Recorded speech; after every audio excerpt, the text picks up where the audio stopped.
What you are about to witness will contain violence, disturbing imagery, adult themes, and may leave you doubting who you thought you were. Proceed at your own risk.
Previously on Kingmakers. There it is. It's a 33. I know what happens. Raz, are you ready? Yeah. Okay. You fucking do this unseen hand, and I imagine that Titus just suddenly in this moment, because he's been kind of overtaken by this fear, I think we see him just suddenly take a deep breath, calm himself. He raises one hand, does a sweeping motion down to the ground, and it levitates him up into the air, and he maybe spreads his hands out, and then we just see this like webbing spin up from the ground and wrap this creature up. And then Raz appears. I think what you see first is two crossbow bolts slam into this creature, into the chest, and then one of them disappears, and in its place you see Raz with its blade in its chest, replacing the crossbow that had just landed. But this isn't your Raz. This is not your Rasroth. He's in a hooded cloak that's red. It seems to have been through a lot. He's been ripped up, sewn back together, patched up. He's wearing deep brown leather armor. One hand he has almost like scimitar, too short to be a scimitar, too long to be a dagger, somewhere in between. And the other hand a crossbow as he lets his weight drag down this creature and then jumps off. Same size as the Rasroth you know, but seems to be a bit leaner, much more dexterous and quick on their feet than the Rasroth you know. And he lands in between Leah and this creature. Glad you could make it, brother. We'll talk about that later. And I pull my hand back before I overcomplicate things, but as I do, the lines on my palm don't look correct. A spidering twinning of lines on my palm start to show. I've been partially corrupted by this, and I'm not able to help her with this magic at this moment. This entire time, Rasroth hasn't been touched by this creature, but in seeing Leah, the smile on his face disappears. I'm going to draw what is currently contaminating and corrupting Leah, but also Estrella and whoever else has these spikes in them. I'm going to be pulling into the essence of this creature into me as well. I'm going down, but I'm taking this thing down with me. And you see, I drop my scimitar, my crossbow, and all of these dark tendrils start to pull out of Estrella, out of Jude, out of Leah. And whoever else has been hit by this thing, and out of the creature itself, and into my eyes, my mouth, my nose, my ears, every pore in my body. And I almost rise as well, similar to how Titus was shrunk up in the air as it all enters me. And then I collapse to the ground, immediately just coughing up blood and bleeding. What happened? I dropped to one knee immediately. I, for a second, catch myself. The creature. What about the creature? What is it doing right now? It's gone. The creature has completely disappeared into your brother. What have you done? Rasroth? No. I'm not your Rasroth. I'm Rasroth Vin Leyshore. The world that I'm from. Brother, you're a tyrant. You've done terrible, terrible things. But they're not your fault. I don't blame you. I've been traveling through worlds trying to stop the plans of Laz and Auric. They've been taking other layers. I don't know why. I don't know why. It seems like this is going to be my last venture to other worlds.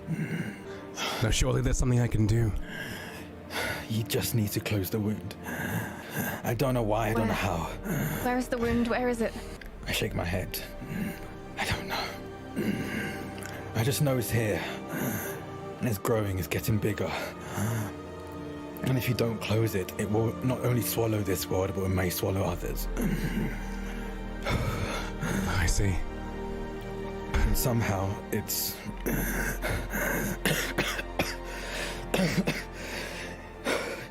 it's involved in the plans that Laz and Auric have. Brother, I don't believe that this is your fault, not the other you.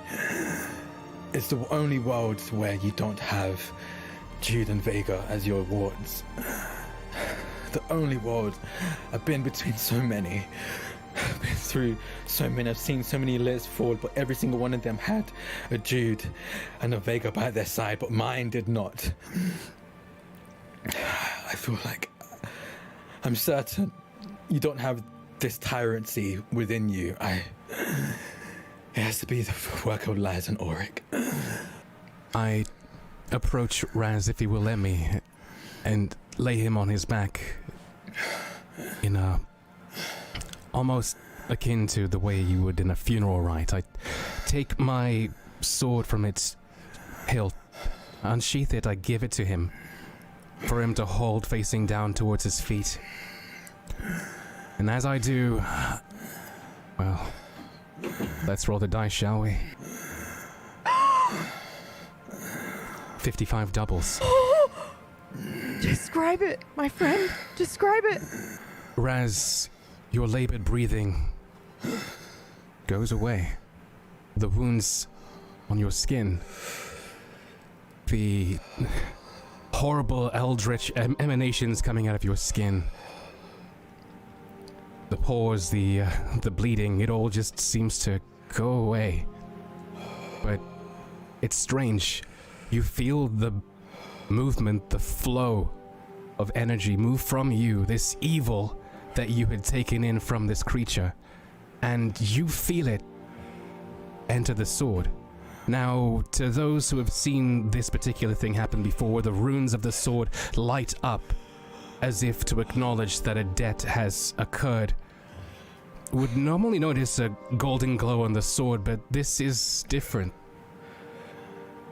The runes glow red. Rasroth, your relief is momentary because all of a sudden the sword that is on your chest pointing down now feels like it weighs a ton. Those around might be able to hear the armor on his chest start to almost give. This weight from whatever it was that is now in the sword is far too heavy, and I suppose I acknowledge this, and I need help, and I try and move the sword off him. Whatever has happened to Rasroth, whatever is now contained and trapped in this weapon, is too great a weight to bear.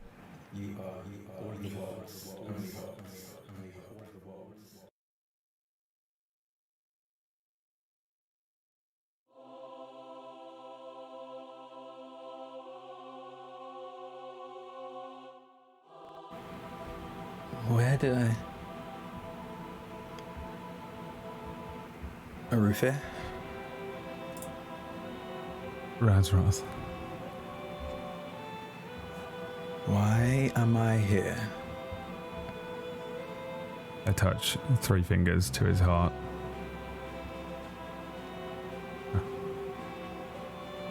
I understand there are 2 of you now. 2 of me.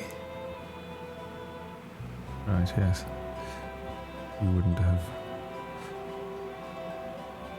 There we go. Ooh, that's bright.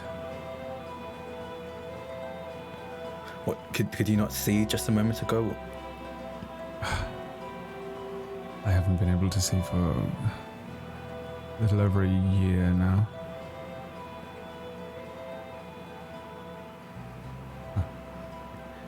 You never fail to confuse me, Arupir. I could say the same for you, and I.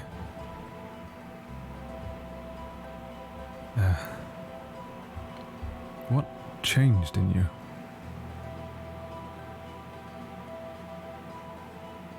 What do you mean? There's something different.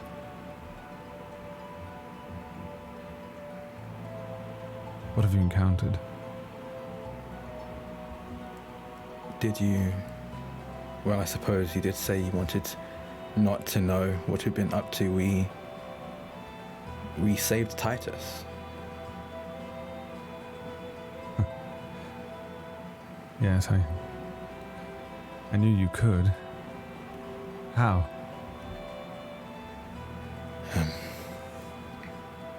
I'll be entirely honest with you. I'm still not entirely sure. I suppose How much can I tell you? I know you said you didn't want to know. Vega has filled me in on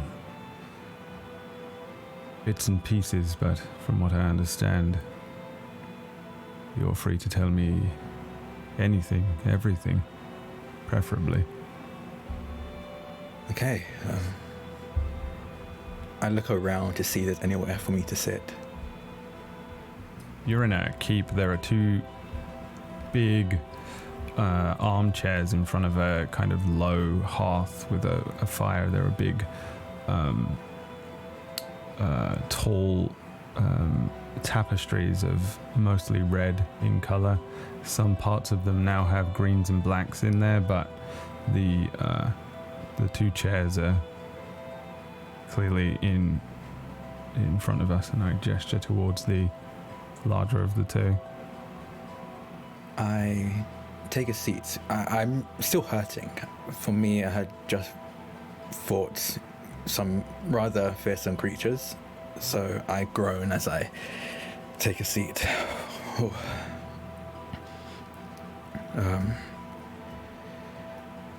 I'll be honest, I'm sad that you couldn't come along with us. I think the things we came across would have interested you quite a bit. Yes, I shall experience it soon enough, I'm sure. But for now, I'd like to hear it from your perspective first. Yes. We went to the Oracle. We found that was where Titus was being held, or at least an entrance to the place where Titus was being held was there. So we climbed. It wasn't too much of a hard journey, but from what I could tell, everyone saw different things when we reached the top. Then we entered the gateway to where Titus was being held, and we were almost separated. It was hard to see each other in that space. It wasn't natural darkness, it was something else. Like they were trying to separate and keep us away from each other. But we managed, and we came up against what I can only describe as the cell door. And we could see Titus through it, and something was keeping us out. A some sort of magical arcane shield. Something was between us and him, and there was a sigil in the center of the room he was being kept in. He was held aloft above it, and from what I could tell, that sigil was the cause of the field, the door keeping us from him. And we weren't alone there. It wasn't just us and Titus. Whatever people had taken Titus, they were somewhere there. And it took all of my willpower not to go after them. But I was there for one person. We were all there for one person, so we stayed focused. How many? Three others.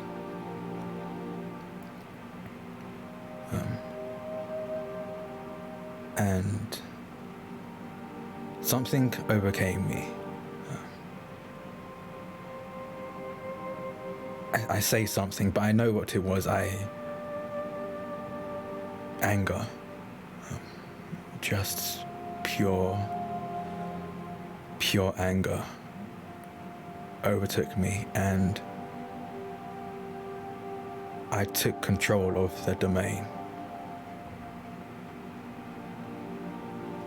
Through anger alone? I don't know. I suppose you know better than I, but even I am aware that emotions have quite a bit of power.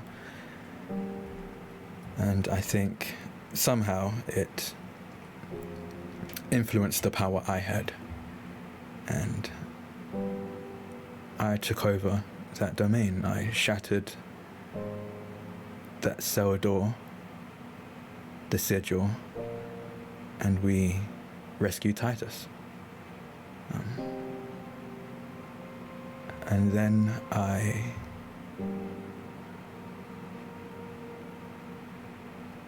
confronted one of the people, the things that had taken Titus, and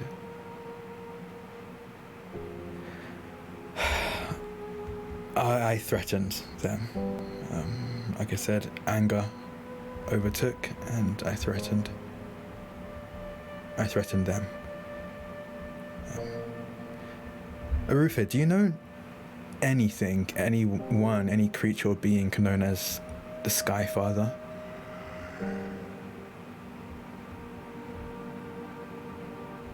Narrator, do I recognize this name? You can roll for it if you want to try. It's the color black.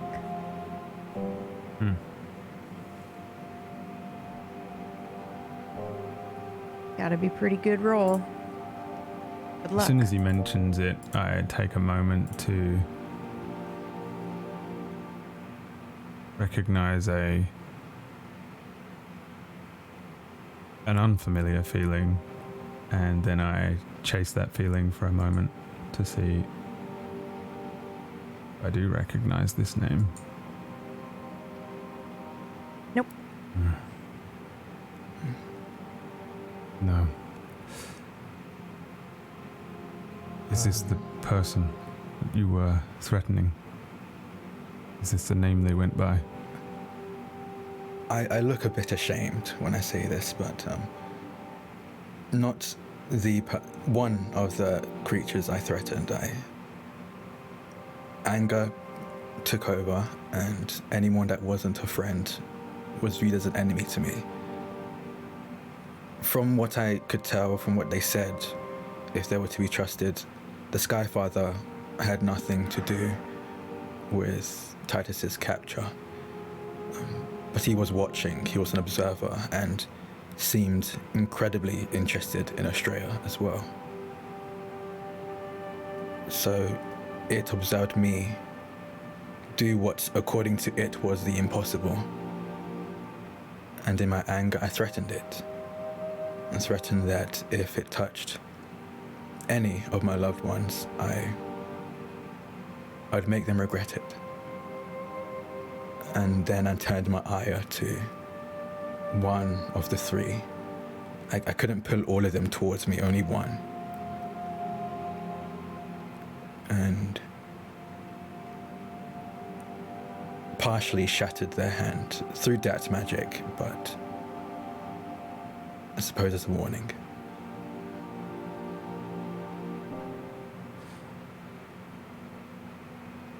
Good. Yeah, it's seeming like everything, all of this is so much bigger than I had originally thought, and which is a lot, because even originally I knew it was huge, it was big, but I slump back in my chair. I feel so overwhelmed, Arufir. Yes, I recognize the feeling.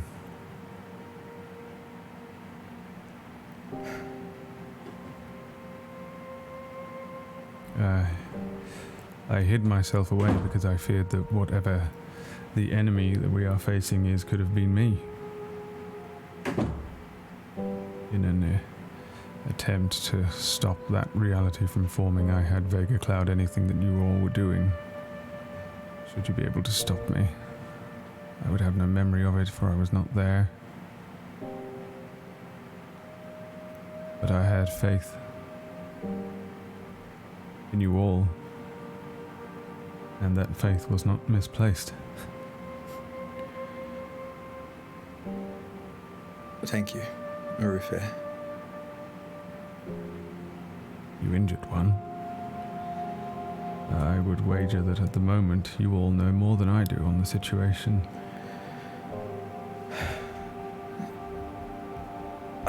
I really don't know about that. We were heading woundward. It seemed that answers would be in that direction. Oh yes. I would suggest all the answers are there, and we have not yet seen our darkest day, but woundward, yes. You had been so cautious not to know or see anything that has happened with us. What's changed to make you certain that you're still not the threat? Vega assures me that I am not the threat.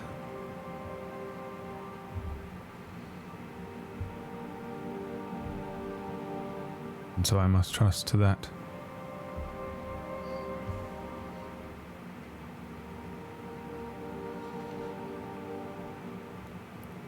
It's funny. The Apprentice now has an apprentice. Yes, I suppose so. That's the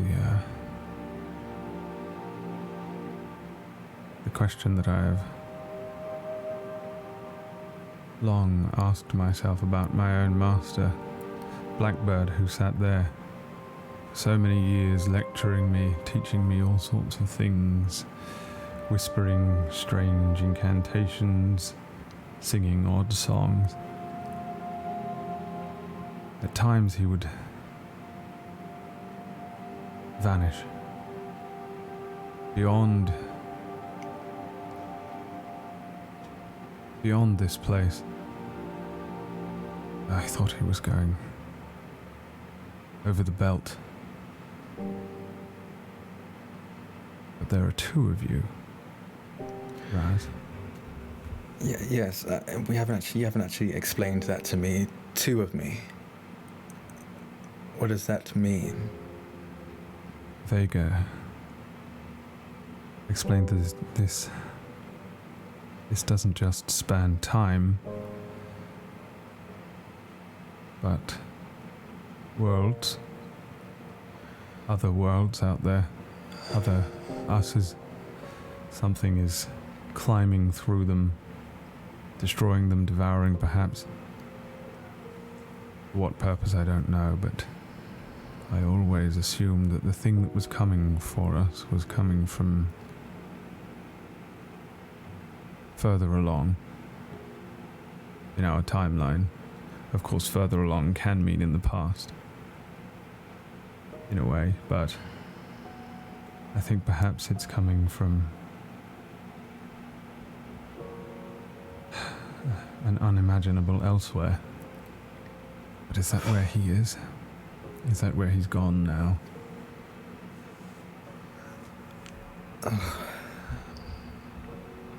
I was just beginning to wrap my head around the idea of an enemy from the past or future coming after us, but other worlds. May take me a moment to properly digest. Yes, well, I wonder.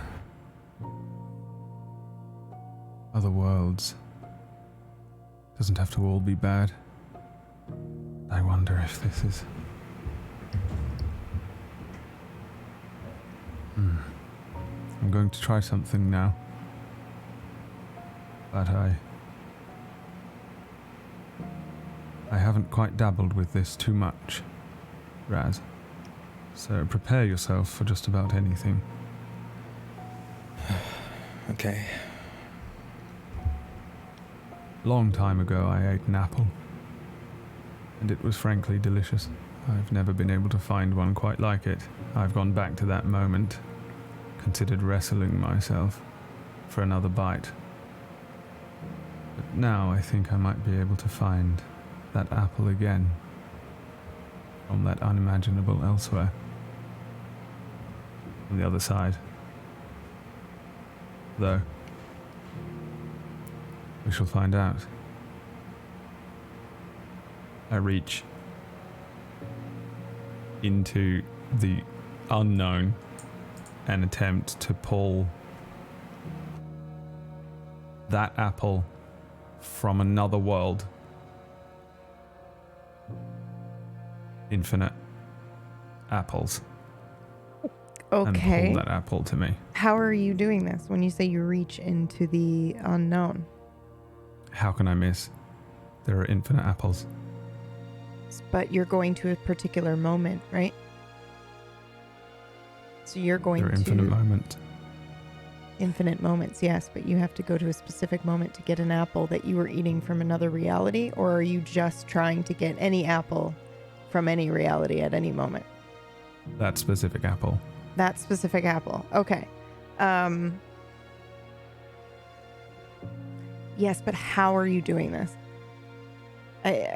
When I say how are you doing this, I need to know how you imagine or how you think that you would reach another world. How would you do it? There are two elements to this. Right. One is that there is a dark string that has been tethered to me, following me, tugging at me forever. I have no skill in this string. I have no understanding of it, other than that I know it's there. The fact that I know it's there means I can use it. The second is, how can I miss? When Vega told me of this possibility of these endless other versions of ourselves, endless other worlds, it didn't frighten me, it assured me. Right. So are you using the same method you would use when you try to go through time? I'll absolutely let you roll as it stands now, but I kind of want to know how your brain is functioning to be able to do this. Like, are you bending space and time? There's no thought. There's no thought. You're just doing it. Oh, okay. All right, go ahead and roll. You can have a +10 shift. Can I help in any way? I don't think you can, only because you've only just learned. And anybody else would be able to help him because they've seen it with their own eyes and they're kind of awake. But you are not yet. Okay. I'm not trying to necessarily learn anything here either. And I'm not trying to spoil my potential understanding of how this works by influencing it by using something that I think I understand and possibly don't right now. Right. Okay. You're just. It's like one of those moments we have where it's instinct. So you reach out and try to do whatever it is, but you're not putting any thought in it. I know exactly what you mean, and that's actually why you got the 10 shift. A baby doesn't have to learn how to breathe. Right. That's why. Yeah. That's why I gave you the 10 shift. I just reach for it. Yeah. Okay. That's all I'm doing.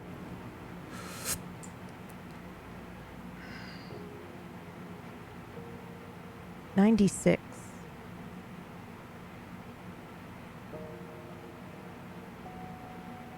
I'm thinking. Please continue. Nothing happens. You don't get an apple. But I think you feel uncomfortable. Like you've done something, but you're not sure what. And it doesn't feel like any magic you've ever cast before. So it sort of, I guess for you, might feel like it's not like you succeeded, but something different. You've touched something else. Not what you were intending.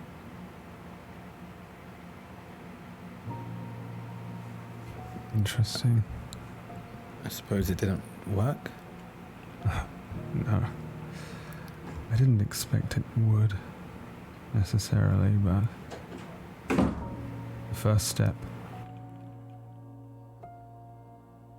first step. Okay,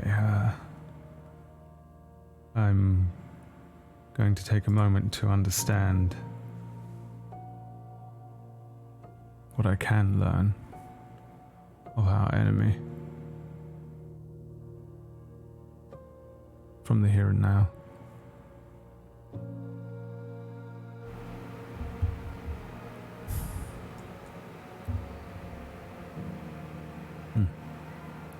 Laz and Ulrich. What? And another. Should I recognize those names? I don't know, Do you actually. recognize Did Titus those tell you names? that name while you were there? When you rescued him? I don't think he did. Titus, did you? I don't know if he's here. Just Ulrich. Just Auric. Okay. Ulrich. I recognize Ulrich. It was one of the names Titus mentioned when we saved him. Yes, that's them. At least the symbol wasn't mine. That's good. You're in your tower, right? Mm-hmm. Can you both roll? You can have 20 shift. Oh boy. What are we rolling? Let me see if you have any special bullshit. Do you have any special bullshit like shielding for your mind? Mental fortitude? Anything like that? No? No. Okay.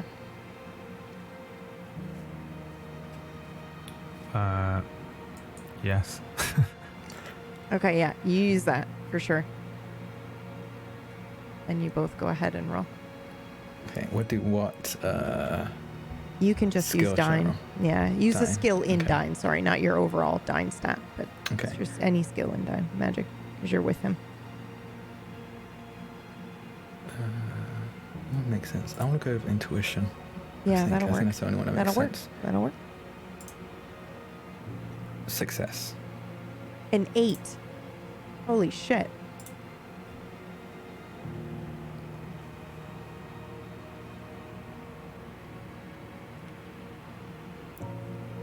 I'm going to roll with divination because that is the first thing I would be using should I need to. Wow, another failure. I Why? What is happening? forgot. It's the Aerosphere sheet. Oh, yeah. Okay. I'm the aura of this campaign. Although I was going to request that I automatically fail anyway. The names? I would like to be unshielded. I can't really do too much about Blackbird's magic over the keep if there is any, Right. but Yes, there is. Okay. Ooh, that's tough. All right. When you say it, but not when Raz says it. Only when you say those names do you feel like a little pang in your chest, almost like a sharp pain. But then it's gone. No. I would like to not let it go. Where is it? Can I grab it? You can try. Go ahead. Use your bullshit.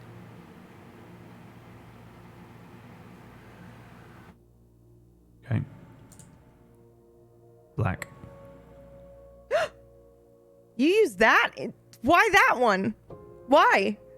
It's fine, but why? What? We have an apprentice. Oh. I don't need to worry about using this anymore.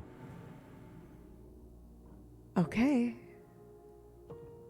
As soon as I feel this feeling in my chest, I have an internal hand that reaches down to grab the wrist of whatever is grabbing at me. And I focus on that dark thread to do so. There you are.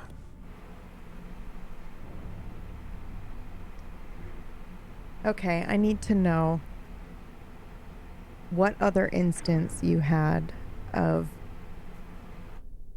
do you remember in the very beginning of this game when we talked about magic and I said, do you think you've had any experience with, with the color that we're calling black? And you said you had a little, like one incident, right? Or had you not had any? You just knew that you had some sort of link to it. You could feel it. I believed at that point that this magic was like enfeebling magic. So I don't think I have had any direct instances with it. Have you talked to Blackbird about it at all?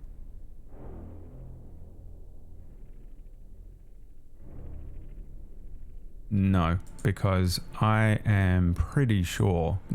was pretty sure that this was magic that was coming from Theria Sules. Now that I know it's not. Right. But he had warned me off of really investigating that. I always assumed it was like some sort of, late class that I would take, it's the final exam or something. Yes, yeah. Or an advanced course, equivalent. So I don't think I've ever explored it or directly asked him about it. No. Okay. I don't think I have any idea what it is. Yeah, I think you're going to get it. Yeah, I think you're going to get an idea now, which is why I was asking. So, you're about to experience what many before you have experienced, and you'll find that you are unable to speak about it directly after the experience is over. You will feel a strange pressure on your lungs as if you are very deep underwater. Somehow you can still breathe, but it hurts you to do so. You still breathe naturally. It's not like you're constricted. It's just like you feel this intense pressure and kind of like sharpness, like when it's really, really cold outside and you breathe in and it's that feeling tightness in your lungs. So you'll feel that. And then the moment you reach out and think about this type of magic, you realize it's a space. It feels like a space. But then also you feel hundreds, thousands, maybe millions of eyes on you. And it's this overwhelming fear that grips you throughout the rest of the moment. It's like a bad trip almost. And it lasts for maybe 30 seconds. You realize something is watching you. Something is suddenly aware of you that wasn't aware of you before. And it's oppressive, terrifying, And when you come out of the moment, you suddenly have a very clear understanding that this space, you are unable to speak about it for fear of these things seeing you. Whatever this is, whatever apprentices before you and mages before you have struggled to try to communicate with each other about this experience, because they notice when they talk about it, that same feeling returns, and they are terrified that there's something out there that does not know about you, your realm, whatever. But when you try to use it, you're drawing its attention and they don't like it. It's terrifying. That is the best way I can describe that. You may call it whatever you like, but I've just been giving you the color black.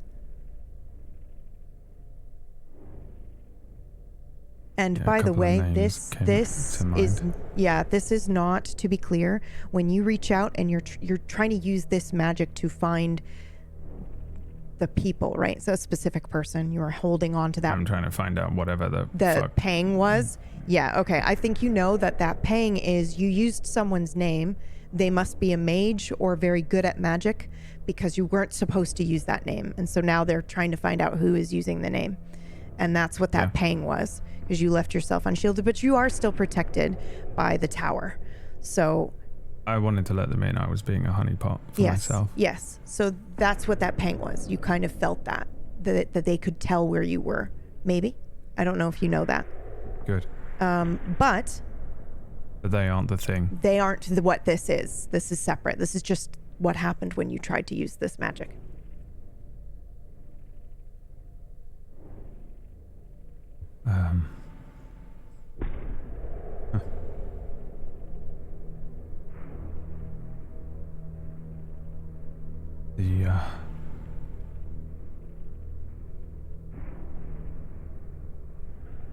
Those names. Use them with caution. Okay. Why? What would happen if I don't?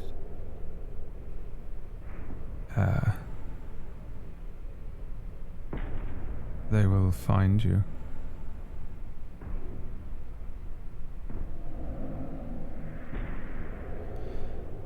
Okay.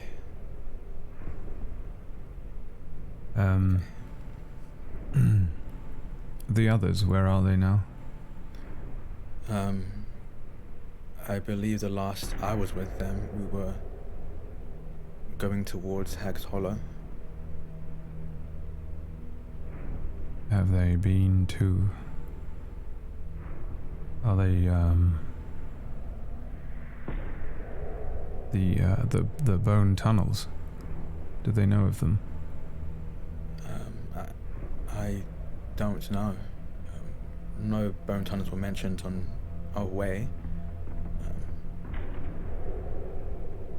Right. Perhaps I shall leave you here with Vega for a while. I don't think it would be wise to have Rasroth meet Rasroth.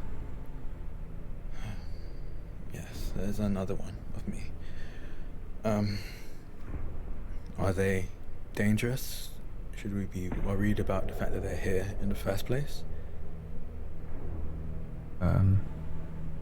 Who? Me, the other me. I would assume they're dangerous. Would you not consider yourself dangerous, Raz? Yes. Do they pose a danger to us? That's what I mean. Well, I suppose we shall find out. How long do I have to stay here? Well, are you, hurt? You seem to be struggling. A little bit, yes. Well, then at least catch your breath.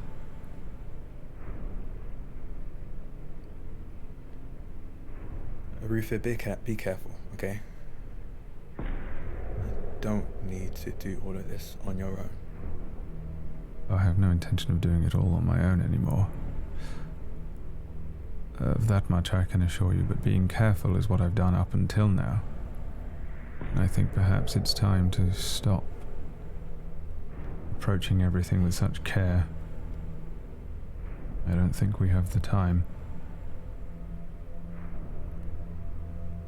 Okay. Well, if for whatever reason the other me isn't useful and you need help, bring me back.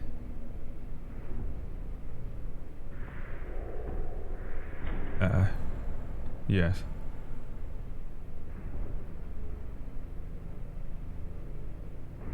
Yes, it was very good to see you, Raz. It was good to see you too, Arufir.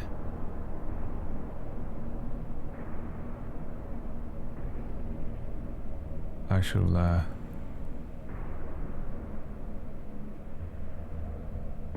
shall be back shortly. Now we'll see if you have any good wine. Of that you can be absolutely assured I do.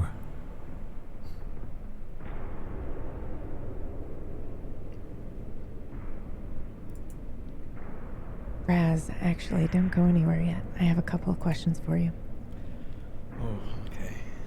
How do you feel about what you have just learned? There is a lot for me to digest. Confronting these seemingly godlike creatures was already a lot.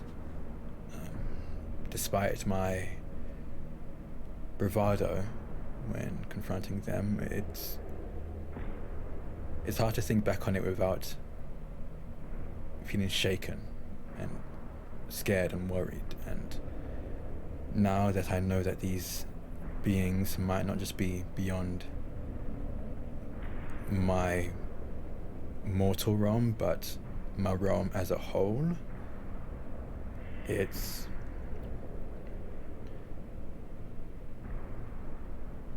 a lot.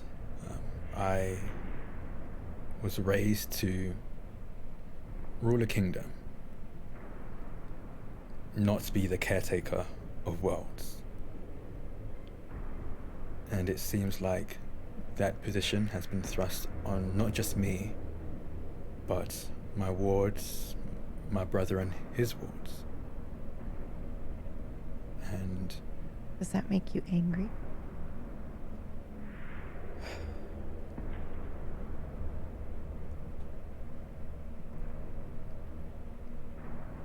yes, we didn't ask for this. I don't know if we're prepared for this, and having all of this put on us, it's unfair. And now learning that there are other me's, as selfish as it might be or selfless, I don't know when it comes to other versions of oneself, but I can't help wonder why not them, and why couldn't we just live in peace? Sorry, why not them? Who? Whom? To whom are you referring? Other Rasroths, other Leahs, other Vegas, other Strays, other Tituses, why not them? Why isn't this burden on them?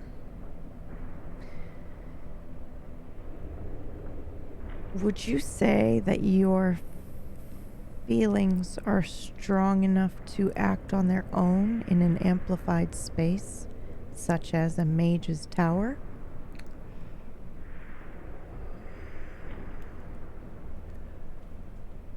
I think usually no, but I think after seeing Arufir, emotions are especially volatile for Rasroth, for me, so yes. Okay. Go ahead and roll for me. I'd like you to roll something in your Dine. What do you have? Because this isn't the updated sheet, right? Or did you do this one as well? I updated. Okay. Yeah, All right. I updated Okay. this one. So would it be alchemy, divination, summoning, illusion? It's either. intuition? I think it's either summoning or divination. Okay. It's your choice. I'll go divination. Okay. Success. Okay. I think you feel, you know how like when you're, I actually don't know if you've ever experienced this before, but do you know how if like you're incredibly angry and then you know, punch a punching bag or hit a wall or something like that, and then you get that immediate adrenaline release? You feel that. Yeah. As soon as you feel like, you know, this moment of anger and you say like, why couldn't it be them? And, you know, why does it have to be us? And you feel that. Roll a 1d8 for me.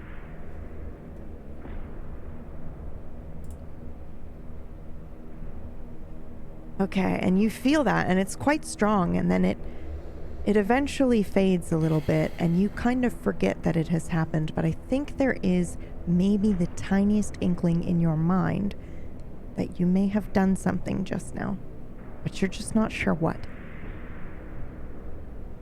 This whole tower, this whole place feels weird.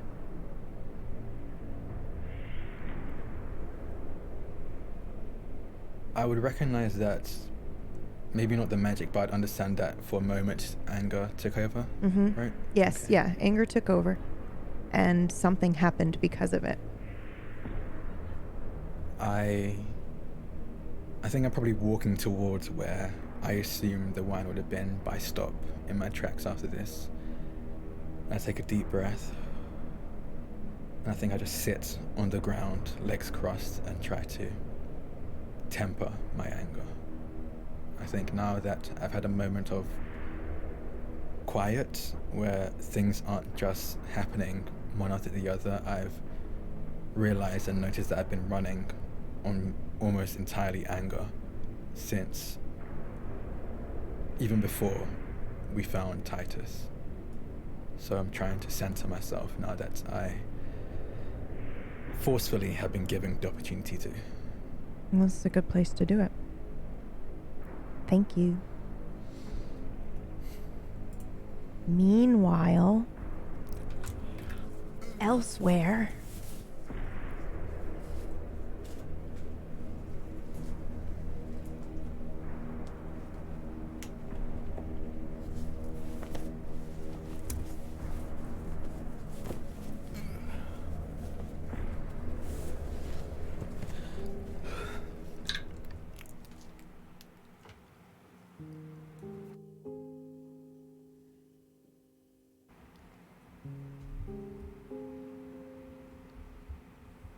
I'd say it's been a bit since the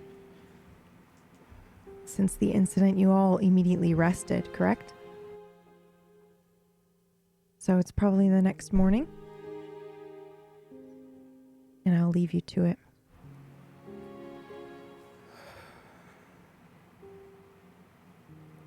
Well, good morning. I trust you all rested well. You? I tried. Yeah. It's been a lot to unpack lately. Did anyone bring any tea? I could try to find you something to make tea, if you'd like. I think it could be good. All right. Tea sounds good. And I start to scour around our camp and try and find anything that looks like you could maybe put it in water for something of flavor. Oh, okay. Yeah, you're going to have to roll because I was like, you don't have to roll for that. I'm sure there's something and we'll just roll to see what it is. But you're in a desiccated land, so I don't know if you can. So yeah, why don't we go ahead and roll for that? I should have packed some. Yeah. What would we have put the tea in, given the drought? I wonder. Oh, yeah. Oh, yeah. Good Good point. shout.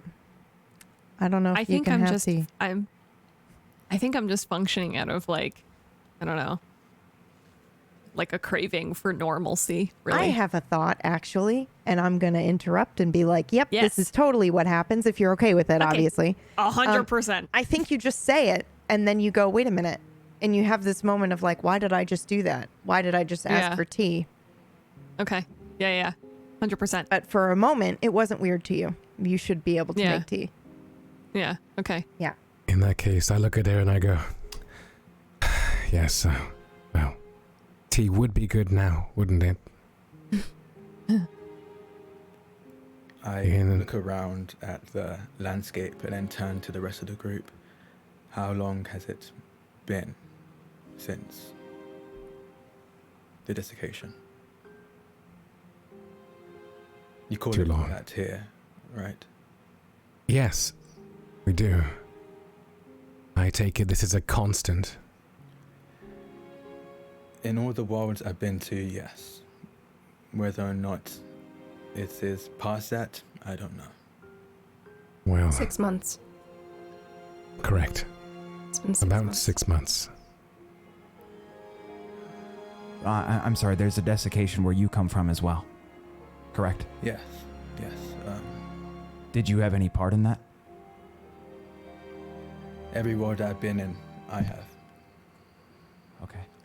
How did you cause your desiccation? I suppose it's similar to how others have. There was a drought, an initial drought. I thought that I had the understanding of magic to undo it, and for a while I did. But then that ended. For me, it was 7 years ago. It seems to differ from world to world, but the fact that it happens is the constant. 7 years. And still no change. No. Pray tell, what do they call you back where you're from? Honestly, at this point, I cannot repeat them in polite company. I take it Sun Eater was a bit too magnanimous then, huh? No, I actually was never called the Sun Eater. I see. Fish hater. Fish Water hater. drinker. Never given interesting names like that.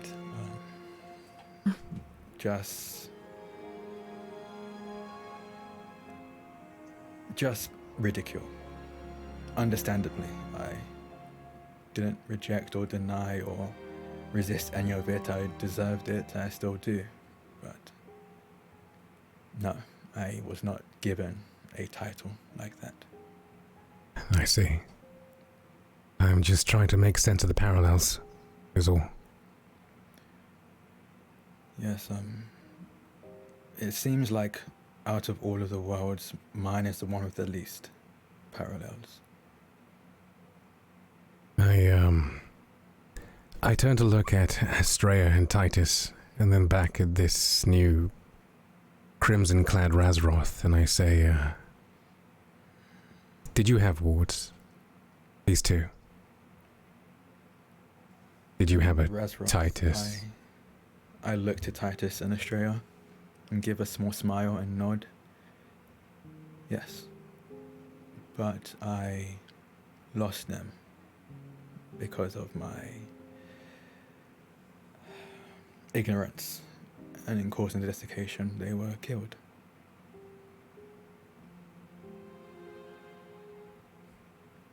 I see. Sounds kind of grim, but comes as a relief to me. Why is that?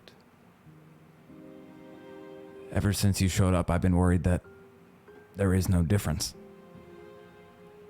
If you have a desiccation, there might be another Raz that has one, and everything has been predestined to fail.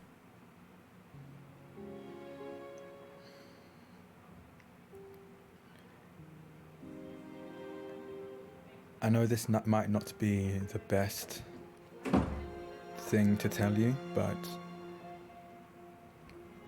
I can't say that's not the case. I still don't understand what is happening. I'm just doing what I can to help.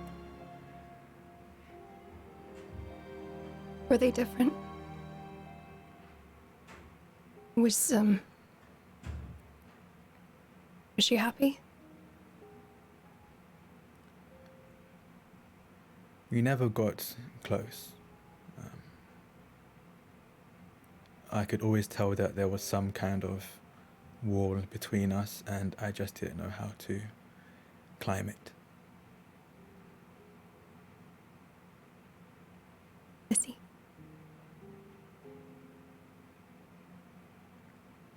So there are lucky ones. I have a question about these worlds.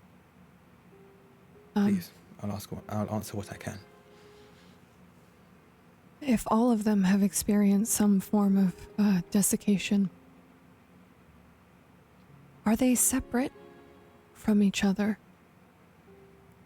Or are they connected?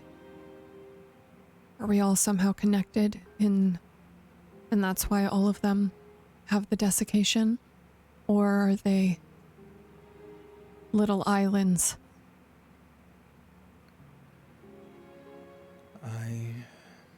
I've thought about that as well, and I don't know.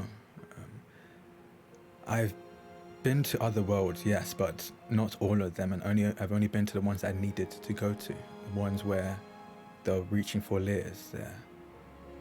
For all I know, there may be worlds without Leahs, or where Leah just wasn't powerful enough or the person that they wanted, so I had no reason to go there.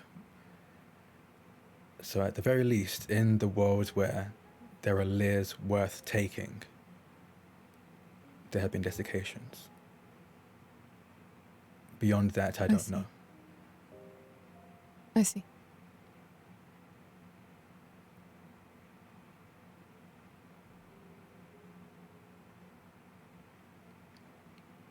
How is your Rufir here? A monster. Not worth talking about.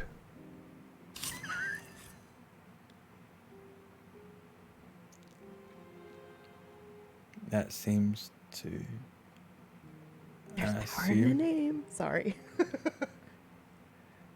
And how is it that you're moving between these worlds? Oh. I draw my sword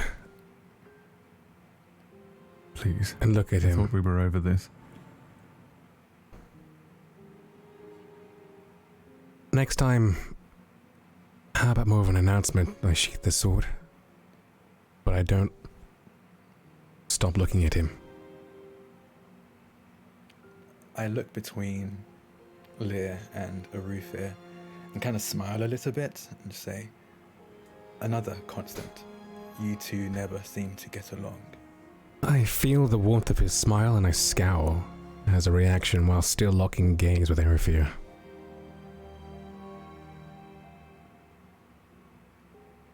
So you're the apprentice, I take it? Here as well? And who are you? For we already have a Rasroth. Yes. Thank you for taking him away, by the way. I'm Rasroth in Leyshore.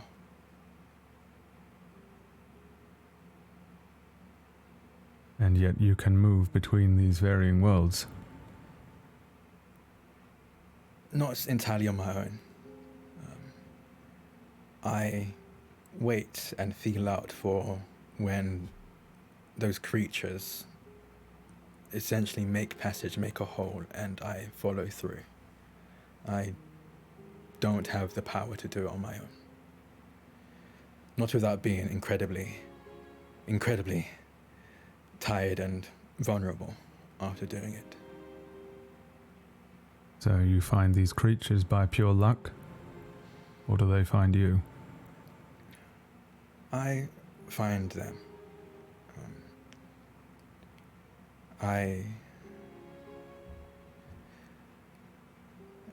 It's like how a hound, once they recognize a scent, they can follow. I've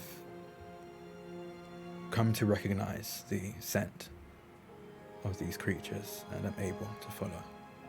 I'm to understand that you were a great help in keeping my friends safe. Yes, it's the least I could do. I hold out a hand to shake his. I take it and I shake it. I scoff. Who really is this? Sorry, I was just like, oh God, are they in love in all realities? Okay, sorry, I was fangirling. All right. Don't trust this person at all. Oh, you want to see if it's actually Rasroth, right?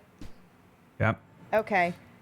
I'm using black magic. Oh, why are you using that? What is you are so crazy. I love it. Okay. I'm petrified to use it, but I send a Jesus Christ. fucking Okay. You know every pulse. time you use it, like the eye of Sauron is on you, right? Like I made that clear. You are aware? Okay, Yep. cool. As long as all right, cool. All right. Frodo, don't wear the ring. Partial success. Yeah, this is Raz. I don't know if you would find it confusing, because he's obviously from somewhere else, but I think you feel that. I think because everybody has a certain feel, right? Like you're very in tune with kind of like the energy that people give off here in this place. And even though that one time that you went to Sulez and everything was weird and felt very bizarre, it doesn't feel like this. This feels different, but also still somewhat similar in a way. But I think conclude what you will, but yeah, he doesn't have any illusory spells on him or anything like that. So Would I Let go of his recognize that hand. this was done? you can Especially roll. with the eyes looking on us. Yeah, you can Would roll. I have any? Okay. Yeah. My next question to him was going to be, can you smell that hound? As I Oh let shit, go of yeah. his hand. Oh fuck. A Oh, 4. it's a 4. Yeah, I'd say you do. Okay, I think shaking your hand, I just smile, fully aware. I think I've come across other Arufirs, and most of them have been suspicious of me. So I let this happen and just go, are you assured now? I turn away from him and look to Titus and just say, hello, old friend. I am at a loss for words to see you. I'm very happy to see you. I made it out, I guess, thanks to these fine folks. The place you were in, that terrible bubble, that place between.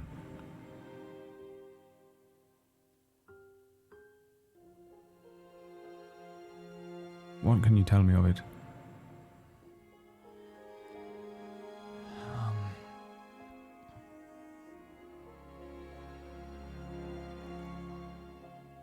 It felt like I was dead, but I wasn't.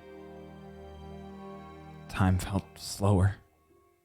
Much slower than usual. Have you ever gone outside in the winter and experienced how long it takes you to warm back up again? It was like that, but stuck.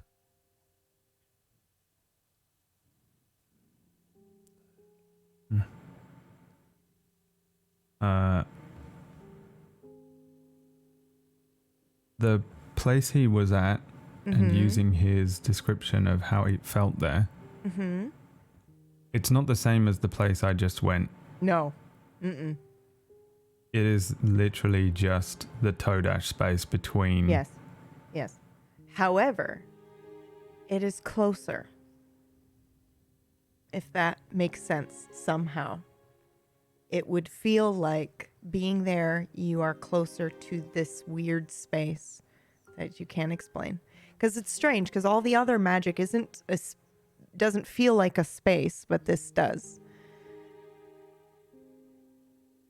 So maybe not closer, but it would be easier to reach that space from the Todash space. I put a hand on his shoulder as I walk past him and put a hand on Estrella's shoulder and say, still here. I guess.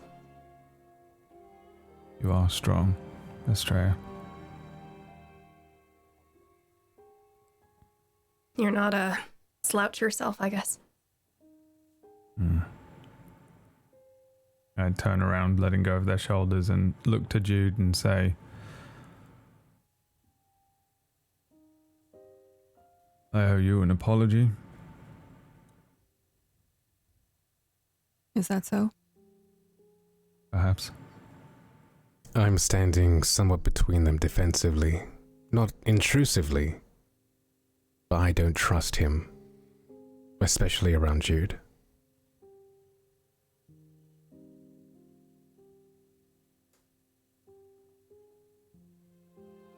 You took good care of her.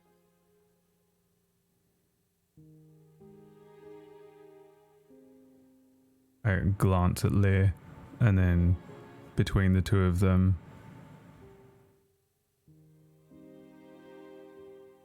I would have brought you back. There was no true intent to kill. But you felt that fear. He still has it. Seeing your most prized loved ones murdered, taken. Then I have that fear for all time and all creation perhaps, and something is coming for us and we have to stop it. I had to do it so that you would all see me as the villain here, so that you would stop calling upon me. Don't you worry, I still do. Well, next time Vega will not be standing there helpless, will she? She understands that now, and it took a few weeks. I hope that in time you can forgive me for it, but I'd rather you simply be alive. I don't respond. We will try to manage that.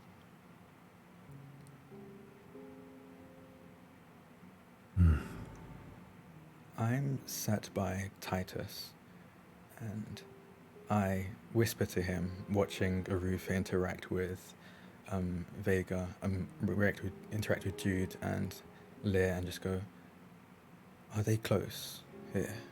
Your Rasroth and Arufa? I'm not that sure. They were before all of this. Why? It seems like that is another constant that my world doesn't share.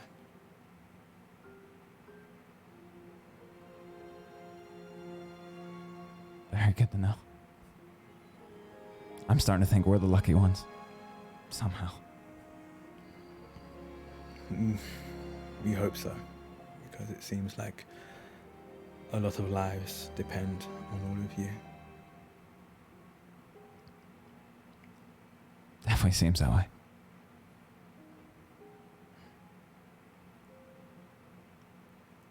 And I just lean back and continue to watch. Where are you going? To Hag's Hollow? Woundward. Yes.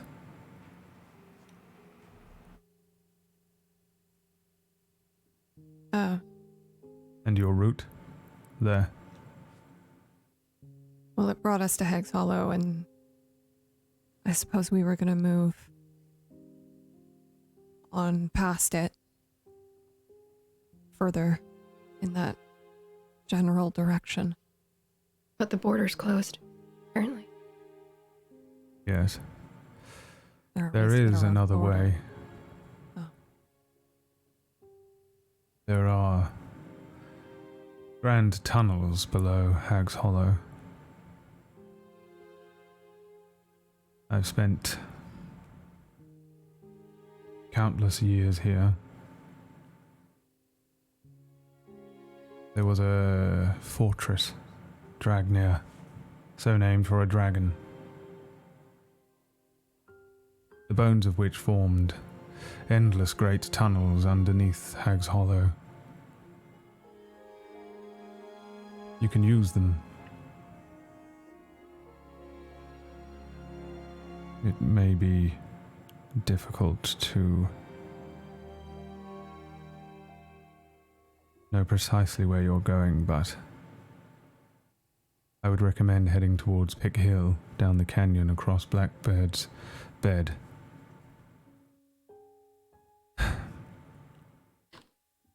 That's the way to the wound. That's the way woundward.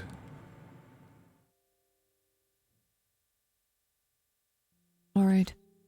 So I think you all would have a general sense of geography to know he's kind of... There are essentially two ways you can go. So if you want, you can pull up the map and take a peek. But he's suggesting you take the tunnels underneath the prison, which I don't know if any of you have heard of these tunnels, but it's essentially a myth. Nobody believes that that's actually true, or barely anybody. But you can also go around the canyon and then down and through, like near Pick Hill, and like on your way through across the Dire Split and then down into the canyon that way. So one will be faster, but underground in a weird tunnel system, and the other one will be slower but potentially safer because you're not going through to the wood. Like if you notice on the map, the creepy forest is very much all around that area. So you kind of have to navigate in and around near there to get through to the fortress. Plus you have to be at the fortress, then you have to go underground. It's a prison. It's a little bit more dangerous, but it'll be a lot faster. In which case, I turn to Erifir and I go, Mage, of the two possible paths to get to where we need to go, why is it that you suggest the tunnels? Faster. We're running out of time. And do you know anything of the dangers within these said tunnels that we have no idea exist?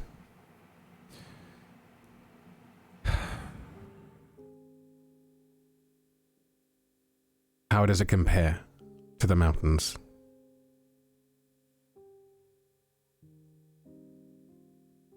It's nothing that you can't handle.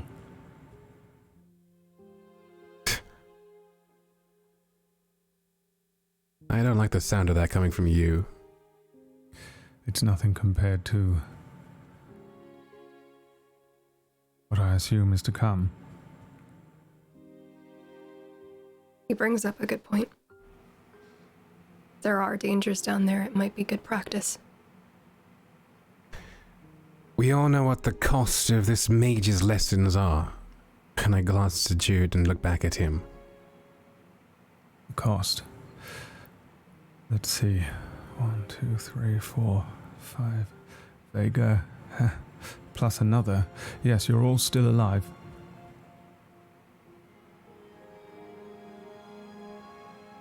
What is this cost that is so dear to you? You know. A little fear, a broken hand, King. Well, Mage.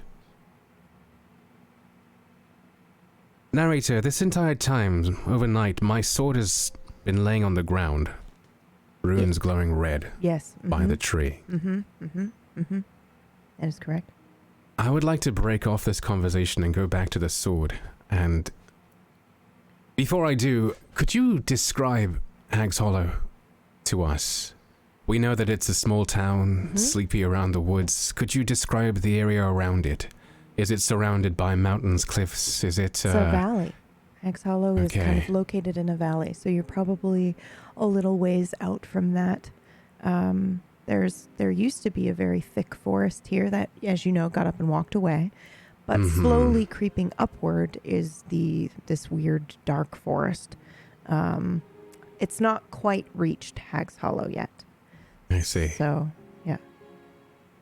In and among this valley, at least as far as the eye can see, is there anything around me that looks, I don't know, heavy, precarious? Let's say a boulder teetering on the edge of a cliff. I or would a say it fallen used tree. to be very wooded. So yeah, I would say there are quite a few boulders. We could even say that there are some, man-made ones or transported ones, because this area used to be originally like this kind of like Disneyland of Vaildin, where it's just kind of come here to this magical forest where the trees sing. So there are probably a bunch of man-made fantastical displays or places where you can go to kind of explore. So yeah, let's say there's one somewhat nearby that's got a bunch of very, very big boulders that have been moved here. I see. Okay. It's a long I would like to roll to Mm-hmm. lift my weapon, but then describe exactly how I do it depending on my roll. Sure, of course. Go for it. Do I know what a bad roll for you is ahead of time? Possibly. I only ask so that I can prepare music, but it's fine. Go ahead and roll and let me know what happens. Okay. I can catch up. I don't suppose I have a shift, do I, for You do any because particular of reason? your wife. Yeah. Not your act. You know what I mean. My second laugh of the day. Even real. Whoa. Oh, that 4 I have wasn't not yours. rolled yet. No. I got I did the excited exact for same you. thing. Whoa. Oh. Whoa. 77. Success doubles. Partial success doubles. You know what to do. All right. Okay. I Well, do too. at least it's a success. With a roll this high, 2 sevens, I don't think that what we discussed earlier, narrator, is what happens. It's doubles. I think so. You can alter it a little bit, but it's doubles, man. adapt That's yeah. Okay. I look around me and I see within this valley that this village is set. I see a desiccated forest, I see boulders, I see man-made objects, obelisks, totems to gods or deities long past or long forgotten. And in and amongst this scenery I see a totem of rocks, a cairn on the almost on the far side of I suppose my vision, on the top of this cliff. It looks like it's been there a while. The wind has eroded the cliff, and I don't suppose the people who built this ever decided to make it so close to the cliff's edge. You can see bits of rock and scree that have rolled down the side of this mountain face where this totem stands precariously, defying gravity almost. I am going to look at my sword, get on one knee, put my hand on it. I'm going to look to the distance where this totem is. I'm going to put my hand in the air, facing it. Now, I don't use depth magic all too much, at least I try not to. If I do, it's something that, it's one and it's done and I repay the debt straight away. This time around, I'm going to take the potential energy of this totem standing up on the hill, defying gravity. And I'm going to transfer this potential energy to my sword so that I may lift it. The energy of this sword falling, this can falling down maybe in about 10, 20 years, when the winds and the gravity just are too much for it in its current place. cause it to tumble down is what I am using to now lift my weapon up. And I'd say it feels a bit more balanced than it was before, a bit lighter, considering the fact that rocks tumbling down a mountain maybe perhaps are a bit more forceful than a sword swing. And I just sheath it and I walk back to the party. And what's next from you, fair and honorable king? Are you going to pull a rabbit from a hat? Just you watch, mage. Fear doesn't shut you down, it wakes you up. Look. Look how active you are. Look how energized. The tunnels.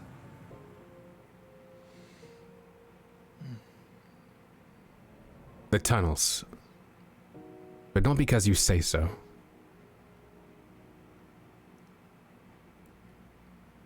In fact, I hold myself and I looked at the party. And I asked them, what say you? The tunnels or the mountain? I am a guest in your world. I go wherever you will go. That matters not. Your life is still on the line. I nod to Astrea. The weight of your life is the weight of your vote. So what say you? The tunnels. We need to be quick. It seems like they've got their eyes on this realm, this world, so it's only a matter of time before they reach another one of their fingers in. I turn to Astrea. The tunnels. Jude. Titus first. Titus. The tunnels. Certainly. I look back to Jude. We're outvoted. The tunnels.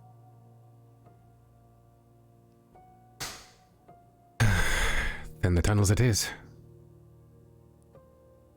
Are you Who's leaving us taking again, point? Arafir?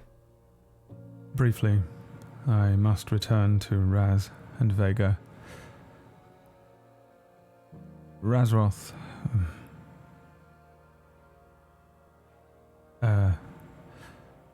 There is something I would ask of you, perhaps, since you are here, if you would be willing.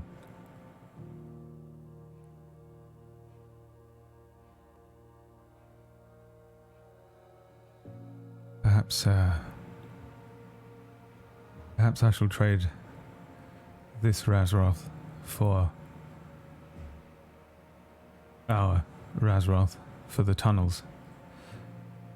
Myself and Vega can join you.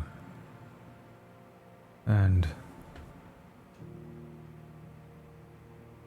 yes, I've got a place I can take you. For now. May I ask where that is? Yes, you may. For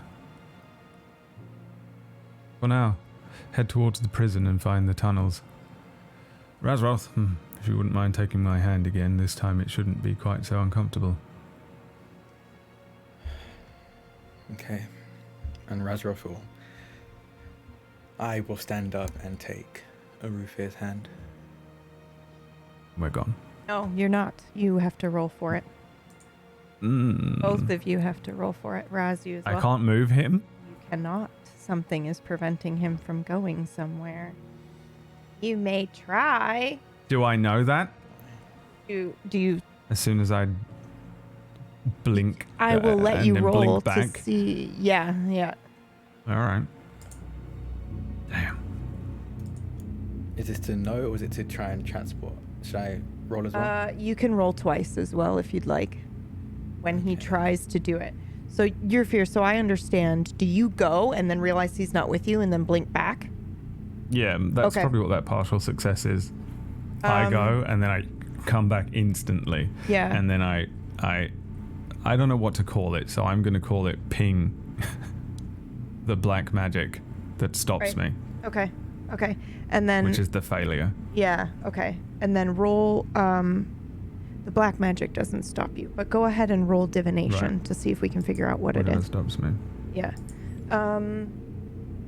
Raz, go ahead and roll as well. Did you roll already? And I just don't see it. What would I roll for this? No, I didn't roll. Go What ahead would I and roll for it? divination. And then... Divination. Whoa! That's the Apprentice? Okay. Holy shit. I'll put him up on the screen. Everybody calm down. Okay. So we got... just going to scroll up. All right. Here's Eru's rolls. Okay. Boom. To that 2 success. Okay. And then we got a 34 success for divination. Now, Raz, I need you to roll any bullshit you have that will protect you from magic. Something magical. Okay.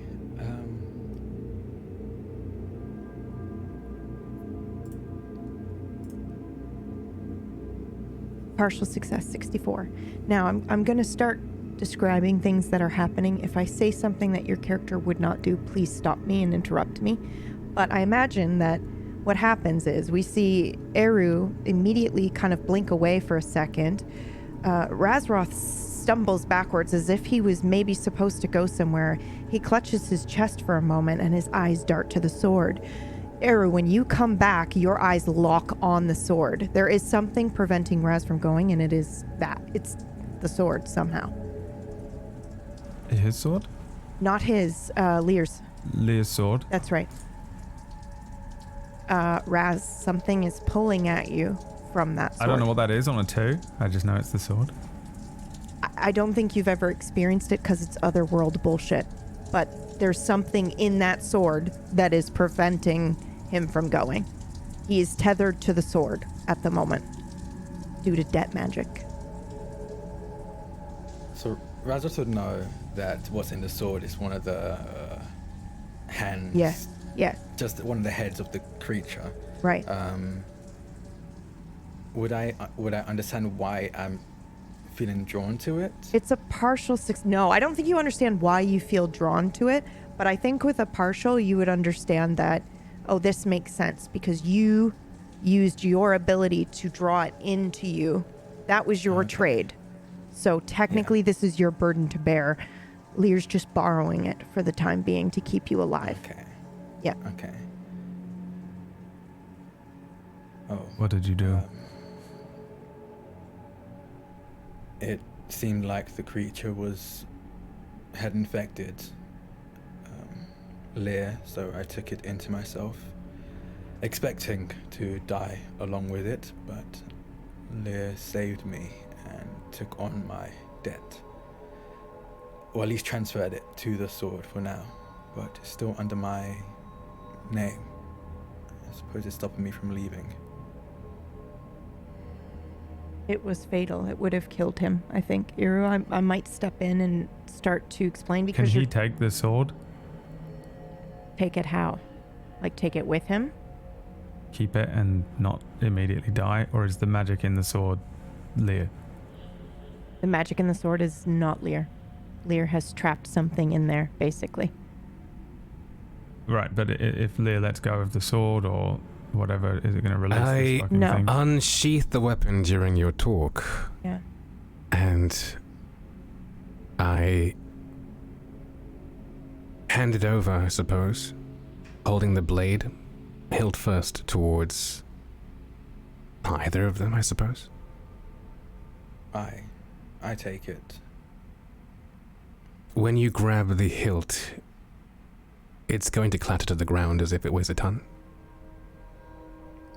I imagine I wouldn't expect that, so I just would let it drop. I wouldn't be able to hold on to it, I suppose. But you did touch it, right?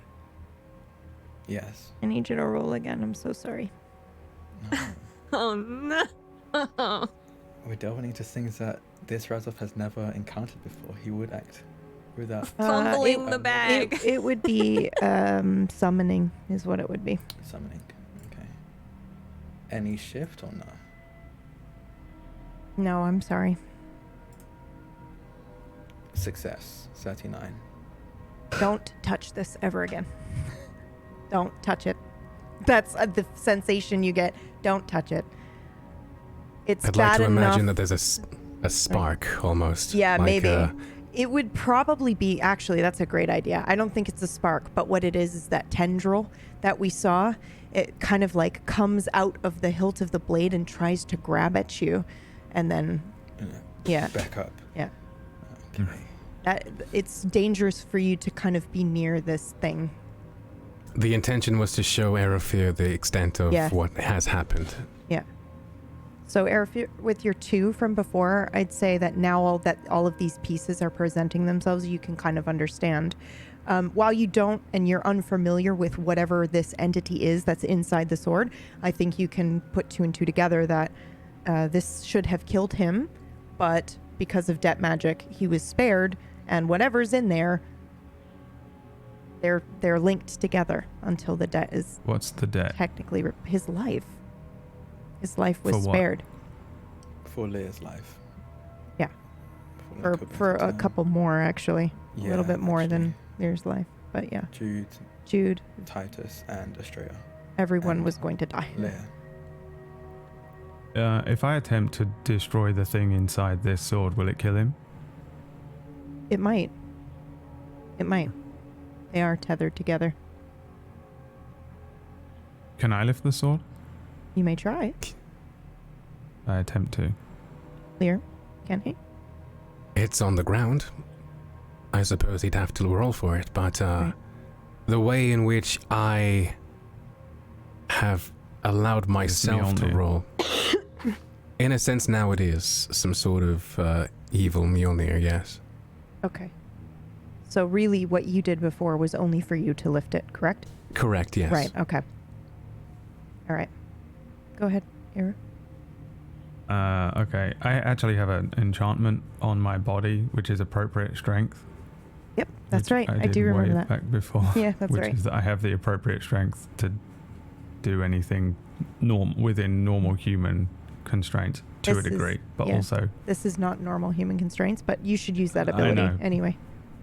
But I'm using what is my normal human ability, which is still kind of superhuman because of this enchantment, but I'm going to roll with just my body, basically, is what I'm saying here, just to see how this is to lift and what happens, without magic. What the fuck? 11 success doubles. Dude, okay, all right. I have 2 options for you. Pick a number, Eru, 1 or 2. I'm not telling you what they are. 2. 2, okay. Would you like to go there? Would you like to go into the sword and see what this thing is? Because you can. Fuck yeah, I'm Fuck going. yeah, okay. I'm going. I knew it. Okay, so that's exactly what'll happen then. Eru just fucking disappears for a second. I did not see that coming. Meanwhile. Does he do this often?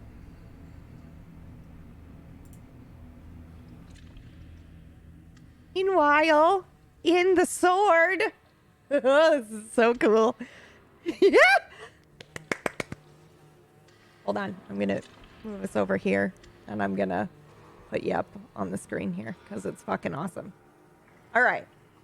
So meanwhile, inside the sword, I think that you are, it is it's like, I want to say it would have been a beautiful golden castle inside this sword. Everything illuminated by light and maybe even dust. It just feels so still and calm in here normally, and you know that. But right now, weird smoky tendrils kind of like come up and wrap around every pillar.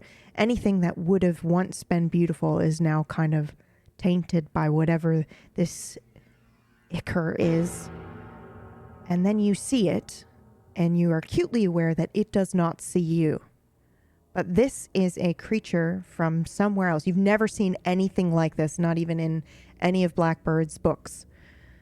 This would be the first time. Now, it is a very tall, he's like 7 foot tall, almost like a minotaur, but his skin is made out of a strange bone bark. Like it looks like it's made of tree, but you can tell that it is not brittle like tree bark tends to be. It looks like it's calcified like it's bone. And his rib cage is exposed, and he's got a flame where his heart should be. And he's got strange spikes that come out of his back, like almost like maybe it was going to form wings, but never did. And his eyes glow with a flame as well. And he's leaning over, hunched, huffing, struggling to breathe, but he's muttering something over and over and over again in a low, guttural growl, and you don't recognize the language, but he is attempting to do something, you know that much. And it is magical.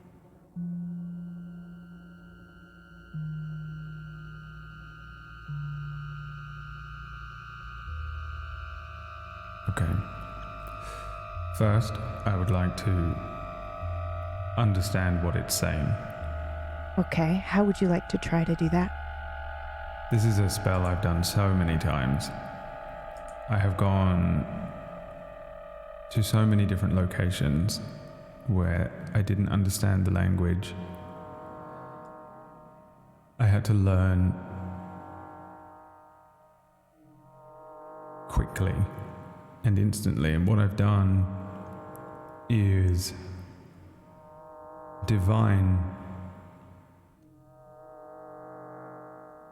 Now, this is both divination. This is a divination of summoning, in that I divine from myself in the future after I've studied this language. Ooh, okay. Interesting. And I pull that knowledge to myself now. And the reason in the future that I learn this is so that I can use it now. Okay, that is how you use that magic. Okay, how far into the future can you go for this? The past is my future and the future is my past. I can go Okay, as far as I want. All right. So then the next question is, I'm going to have you roll twice because this is not a language that is available here in this world. You will have to travel elsewhere to be able to study and learn it. Unless some other crazy bullshit happens, like you just grab it from his mind or something. So I'm going to have you roll just to see if you succeed at that. Is that okay? Is that fair? That was the first thing I was going to ask anyway. Yeah, because okay. I don't know if this thing is like, natural or unnatural to local us, our world, or another. It is unnatural to you in your world. But I don't think that doesn't mean that one day you might learn it. You might. There's a lot, so I think we could roll for it if you wanted. Witness a trend. Okay. When I don't know something now, I reach into that absolute horrific. I reach into the lake. I don't know what else to call it. I see. Okay. To see if I get any feedback, because I just want to passively learn. Why do you call it a lake? Just out of curiosity. Because I was deep underwater and it felt like I was being crushed. Right, okay. By a huge body of water. Okay. And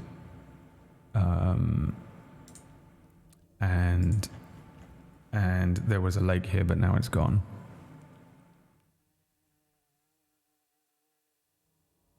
Are you? Okay. You can have a shift. For what? For what you just said, you little bitch. Go. Yeah, but I'm not rolling anything. You are. I don't need a shift. Oh, what am I rolling for now? You're gonna roll. Oh, that was for this one? Yeah. What's the shift? 20. You've only got 5 in this, right? 3. Shut up! Shut up! Shut up! What the fuck?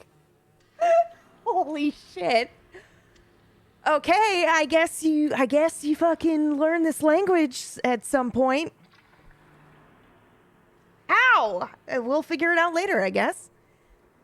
It is trying to break the bond between him and Raz out there, and it is trying to escape this this sword, this trap that it is in.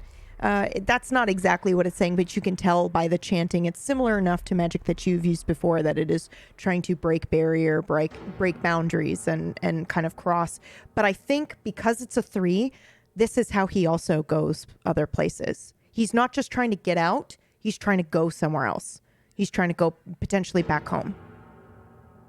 How can he enchant if he can't speak? I'm going to cast a spell to remove his mouth. And I'm going back to my original... Dude, sorry. Hold on. Hold the fuck on. So I know you weren't here for this episode, but I described him without a mouth. So audience, I need you to know that right now he has a mouth, and it's because Iru takes it that he didn't have it in the previous episode. Now he's never had a mouth, and now he cannot cast this, and now he's trapped forever in this fucking sword until Lear decides to let him out. What the fuck? Okay, that's so cool. All right, you may leave whenever if you like. Oh. Yeah, I don't think I'll fuck with this thing too much longer, so I leave. Oh. Sorry. That's so cool. And he's returned. The creature here is otherworldly. Like our new Rasroth. That's one way of putting it, yes. And what did you make of it down there? It was attempting to break free from the sword, but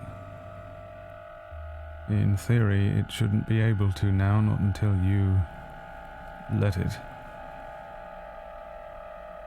I hold the sword up, testing its weight again.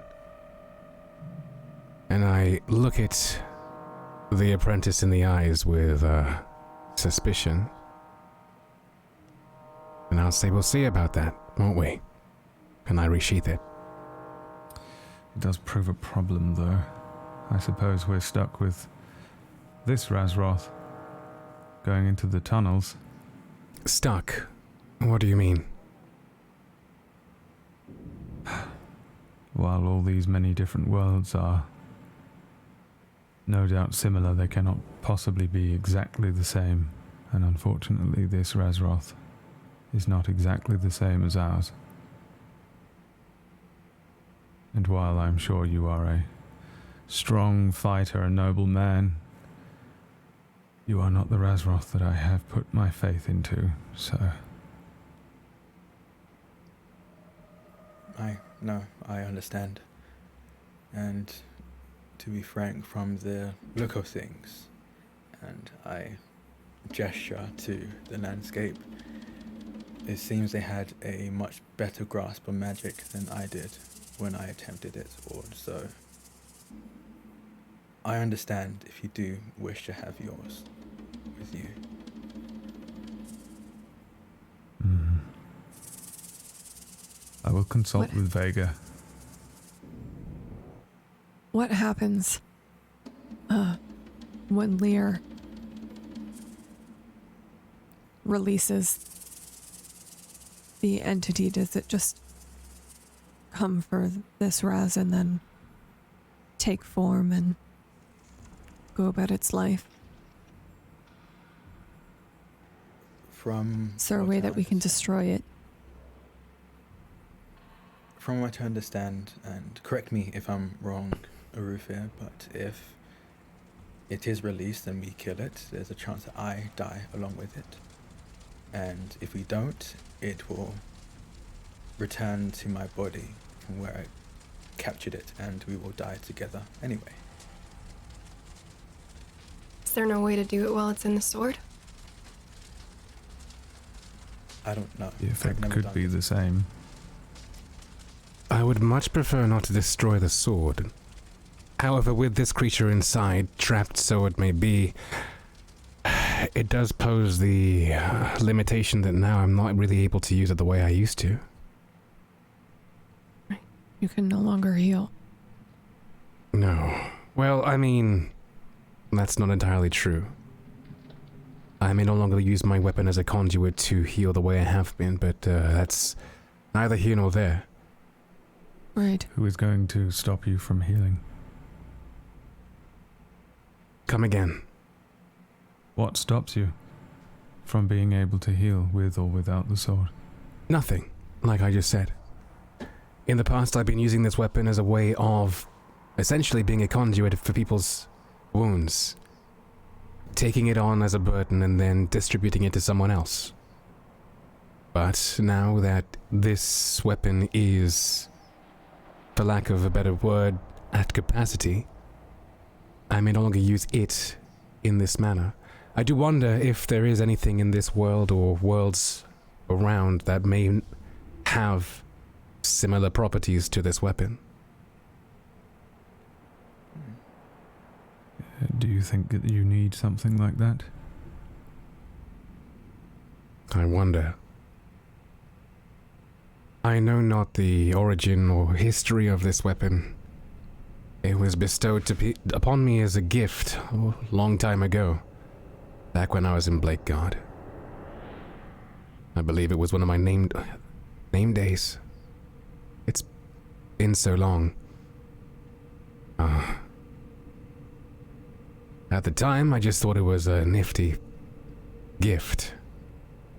But, over time I found that I was able to use it in ways that I did not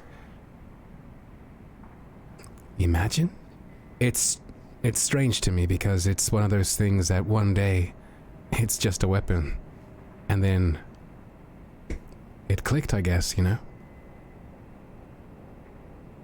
My instructors at the time, Jude included, were at a loss, you know? So was I. Which is why I wonder if maybe perhaps there is something out there similar in nature that I could use. To trade off what is in here into that. Maybe perhaps. And then dispose that, cast that away instead of the weapon. Narrator, Also- can I attempt to summon Loghain's sword? Yes. Why are you trying to summon the sword? And also, Estrella, we're going to go to her first before you roll for this, because it might No, be crazy. no, it's okay. Well, what were you going to do? It might change things. No, nothing. I was gonna suggest something. Okay. Go ahead. I know Loghain, Yeah. and Do I you have think two you... questions. Yep. One, is it the same sword? Yes. I He's don't think... carrying. Yes. And I Yeah. don't think you need to roll for this, right? What we could do, though, is roll to see if you're the one who gave it to him, which might be fun. On to Loghain or on No, his name day? onto Lear. You dropped it off to be given to him for a name day, which I think would be Well- fun. It's either you or potentially a couple other people, so why don't we go ahead and roll for it?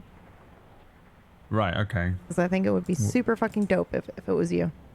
Yeah, what do you want me to roll? I don't know, your strongest dying skill. I have two here, so I guess we'll go. You know, since we're doing this, I'll go with this one. Fail. I didn't give him it. You didn't give him it, but you do recognize it.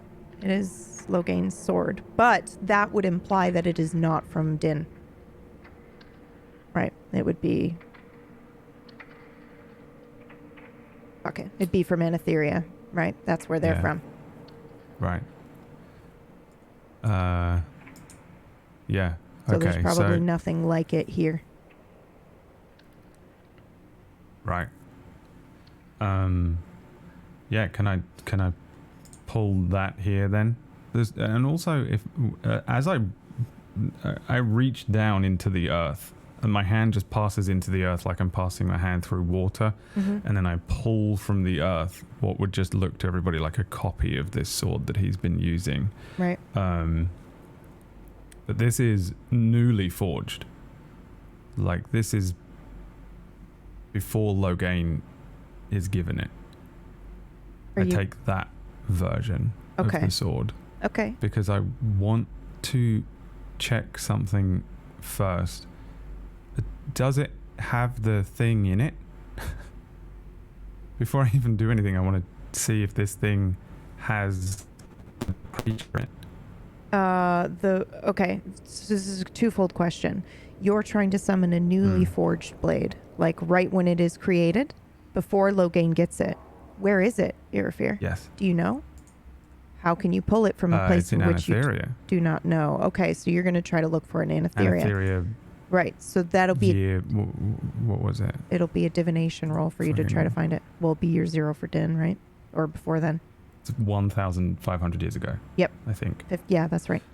So go Yeah, ahead and roll okay. divination to see if you can locate it. If you successfully locate it, then we try to grab it using conjuration. No. I don't. I get an 83. Oh. The first Okay. thing I want to check is that this sword doesn't go back to No. this is an filled old- prison yes. version of it. Yes. Is new. It wasn't filled with this when Loghain had it. When Loghain had it. Right. Okay. Because that's the first thing I needed to know, which rules out my whole theory, which is good. Okay, can I get any other copy of it? You can try again. I mean, you know of an exact copy where one is Loghain's version, if you'd like. I'd rather, if anything, I'd rather take the one off of Loghain's deathbed. I will let you roll for this again. If you succeed, though, it comes at a cost. Okay. Oh, I failed again. What is happening with your fucking sheet, dude? That is, she only does extreme failures or extreme successes. I Yeah. can live with it. All right. Okay. Okay. I can't do that either. No. You do. No, you I do. can? Yeah. So here's the cost that it comes for, okay? Okay, all right. You do All right, manage to fine. pull the sword, but the instant you do it, you're acutely aware, fuck, I've pulled it off his deathbed. Now I got to go give it to Leah for his name day. You're the one that delivers it. And you got to do it, like, right now. Oh, it was Whereas- missing that whole time. Yes. Yeah, okay. Yeah, okay. That's fine. Well, I won't do it now. I'll do it when Leah unprisons the thing. But you have summoned But- a version from his deathbed, so now you have 2 of them. Yes, we have the one that Leah can't use because Right. it's full. Right. And now you And have the one Loghain's yeah. one that Mhm. is missing for from his dead body. until Yeah. Until you drop it off. Leah's Yep. name day. Right. Which I will do once Leah figures out what he's doing with the filled one. Apprentice. I pull this sword out and look at it, and then look at you, and then hand it towards you. Can you carry these? 2 Can swords. I carry? I'm not trained in the way of dual wielding, but I can carry it. Why? This is the very same sword. Missing for over 1,000 years. Until your name day. Okay. I don't suppose it came with a scabbard, did it? I say jokingly. I can train you Throw in him. dual wielding. I throw him a scabbard. I grab it and I look to Astrea and I say, I'll appreciate it. I look to Jude and I say, no offense, drill instructor. Instantly my demeanor kind of shakes a bit because, she's been very strict and matter of fact in the way I've been trained. I look to the apprentice and I say,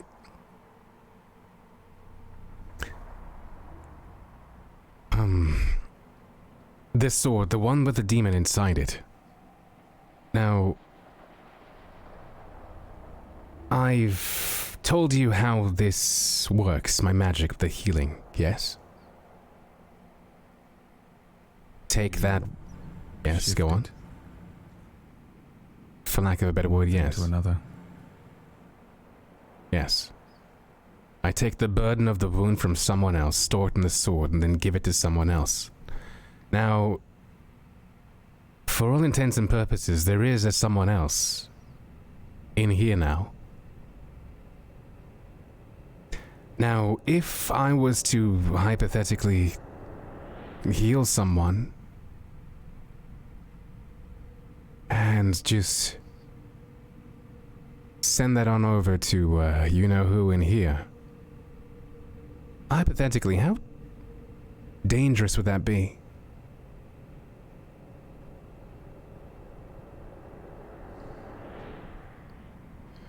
You would run the risk of injuring this Rasroth. We could attempt it with something small. Who wishes to be cut with paper? But what would be the cost of failure is the question. Can I divine that? I think you I'd rather rolled be a accurate than guess. Yeah, you rolled a 2 or a 3 for this info on how to understand the sword. So basically what I've been doing is the more you learn, I will continue that roll until it's kind of over. So I think you don't have to roll for this is what I'm saying. Because I wasn't able to give you a lot of information when you did that critical success. So it is exactly as you are suggesting. Potentially what affects the creature in there could affect this Rasroth. But in theory, their life energies are... they're tied together, yes. But in theory, it should work. And the way that magic works is now he's not only got this sword, which is acting like, you know, either a dying stone or some sort of focus, but now he actually literally has someone he can transfer it to at all times where he knows the exact location of. It's going to make his healing much easier to cast. He'll like have a perma shift on it. Right? Because he doesn't have to divine anything. He can use all of his power towards healing because he knows exactly where he's going to put it and where he's going to take it from. But it could potentially hurt or heal. It feels like risky business. Okay. In which case, it feels like risky business. I guess I have a choice now with these two weapons. I looked at Titus. There is, I want to say there's a look of guilt in my face. Guilt even looking his way. I know how he casts his magic, you know. He cuts himself, and that inflicts some damage, you know. That's his cost. I wonder if Titus reads my mind when I look at him. I don't. Okay. I think the guilt kind of compounds itself, really, because, I say, Titus, if you were to... No, never mind. No, what? If I were to what? It's just this weapon. We're trying to see whether or not we can use it the way we want to. I just don't want to hurt you. Even if it means I can heal you. It seems something profoundly wrong with that. I've been cut many times before, Leah. This would be nothing. And I take the sword and cut my palm with it. The new one. Okay. I take the new one back. You didn't have to use that per se, but I appreciate the symbolism. And I, sheath the new sword in its scabbard. And then, I take out old risky business and I don't lie him down the way I do normally. Because this isn't a grievous wound. Instead, I hold it by its hilt. And I have my left hand on the blade itself. And I'm going to place the blade like so. Right hand holding the hilt, pushing down towards the wound, almost to cover the wound with the flat of the blade. And I would like to try and heal him, narrator. Go for it. Go ahead and roll. All right. You will have a shift because you know exactly where you're trying to, you know. So 20 shift. A 20 shift. Yeah, because you don't have to divine and you don't have to locate, like, It's still a failure, however. Oh no, you were rolling your question mark. Oh yes, Oh. okay, that's right. I remember now. My bad. Mm-hmm. Okay. Ooh, it's a failure. So I think you succeed, but I think it hurts this Rasroth.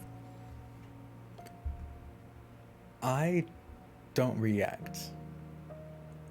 I'm going to hide the fact that it hurt. Did it more than hurt? Wound, or did it hurt? That's, I guess, is the question, yeah. Well, it's a 97, so I'm going to say he basically just successfully transfers the wound to you. Okay, so it does open up. Yeah. I would like to hide it. Yep, I go would like for to it. cast a spell to hide it. Yeah, go ahead and roll conceal, or if you want to use magic, you're welcome to roll your magic skill as well. I'll roll magic. Yep. No. Roll a 1d2. Would we have... I basically am just wondering if who here notices it. Unless Okay, you guys want to 1d10. roll to see if you notice. Let's do that. Roll perception? Yeah, you're observe. Holy shit. Oh, well, no shit. Of course. Okay. So, oh wow, that is eerily in line with some lore, okay? That's creepy as fuck. So, Irafir gets a 21, Titus gets a 31, so both of you notice it. So, it's up to you to react. I immediately Get put my 22. arm. I immediately put my arm to Titus to stop him from reacting. What? We should be trying to help him. Towards him. I think And then, can I try and cast a spell that covers his hand so that he doesn't Yeah. show any blood? Yeah. Go for it. This is just an illusion. Partial success. So, I think... What do you think happens, actually? I think I am reacting so quickly that I do. His hand gets a similar thing to what I've got around mine. It just appears around his hand, and it's not like it's weirdly obvious Yeah. to everyone else. Though it does conceal the wound that he just received. He gets a thing around his hand, and then I say, I suppose we are linked. Do you have a wound underneath there? I'll look underneath, and regardless of what I see, I shake my head. No. Good. You know you That's have one. good to know. Because you know you have one, and you know he cast an illusion to help you hide it. Oh boy, drama. All right, then I go, very well. Enjoy that, you bastard, I say to the sword, and I sheath it. Maybe don't go too over the top until we are completely sure. Right. At any rate, my hope is that, well, through the use of this weapon in this way, we can weaken it so that if it was to ever break out, it would be considerably weaker, you know? I do want to give you all a warning. That creature isn't it. It. Yes, it's... Think of it as a single finger of an entire creature. You've been fighting the little finger. There is more of it, and now that it knows that you're here, and that all of you are you, more fingers might start poking holes in your world. To try and Right. find you. I see. Well, as my drill instructor would tell me, you know, just one finger, and the lack of which is enough to loosen one's grip on a sword, so it'll be a step at least anyway. Yes. I'm glad that worked because just so everyone knows, I did a magic during the fight to heal myself. I was very wounded, And I took it from a future version of me, in the hopes that that version of me could be healed by someone else. So, I'm afraid there's going to be one messy fight ahead. How specific is your magic? Jude, do you know? How much time do we have? I do not know, but I do have a feeling as though sooner rather than later is a better way to move forward. I see.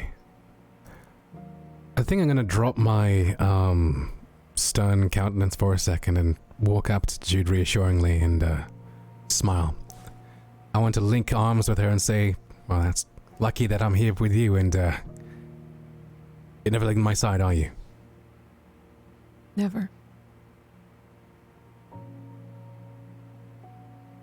All right. Eru, I have a question for you. Have you ever seen one of these before? And I take a stick and I start to draw as I describe a very small, sprightly creature with wings. We encountered one of these outside the Wandering Wood. You know what these are called by chance? What are they called? You have no idea. You've never seen a creature like that before. Never seen it? Okay. Have I? Ooh, let's roll. I have no idea what this would be. What did I roll? Arcane knowledge, yeah. Okay. Any shift? Yeah, you can have 10. Okay. Ooh, close. 34. Yeah. Although, I don't know, in one world, they did not migrate. They were not moving. This is probably actually the first world that you've been in where they are migrating. I don't know if you know that technically because you weren't here when they met them, but you're familiar. But they're usually, when you've seen them, if you've been here, they're usually in the Bastion Mountains. So they're not in Din. So if you haven't been there yourself, then you just know that they're usually over there. But yeah, they're like a little magical fae creature. Fae creature. So would they just be referred to as fairies, fae, or?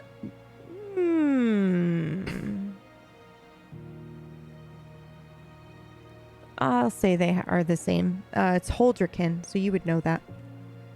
I'll say that again. Holdrekin.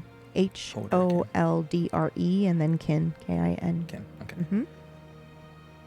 Holdrekin. Where did you see one of these? That's my wife. Yes. Your wife. Yeah. Well, that's one thing different from the other worlds I've been to. You're married?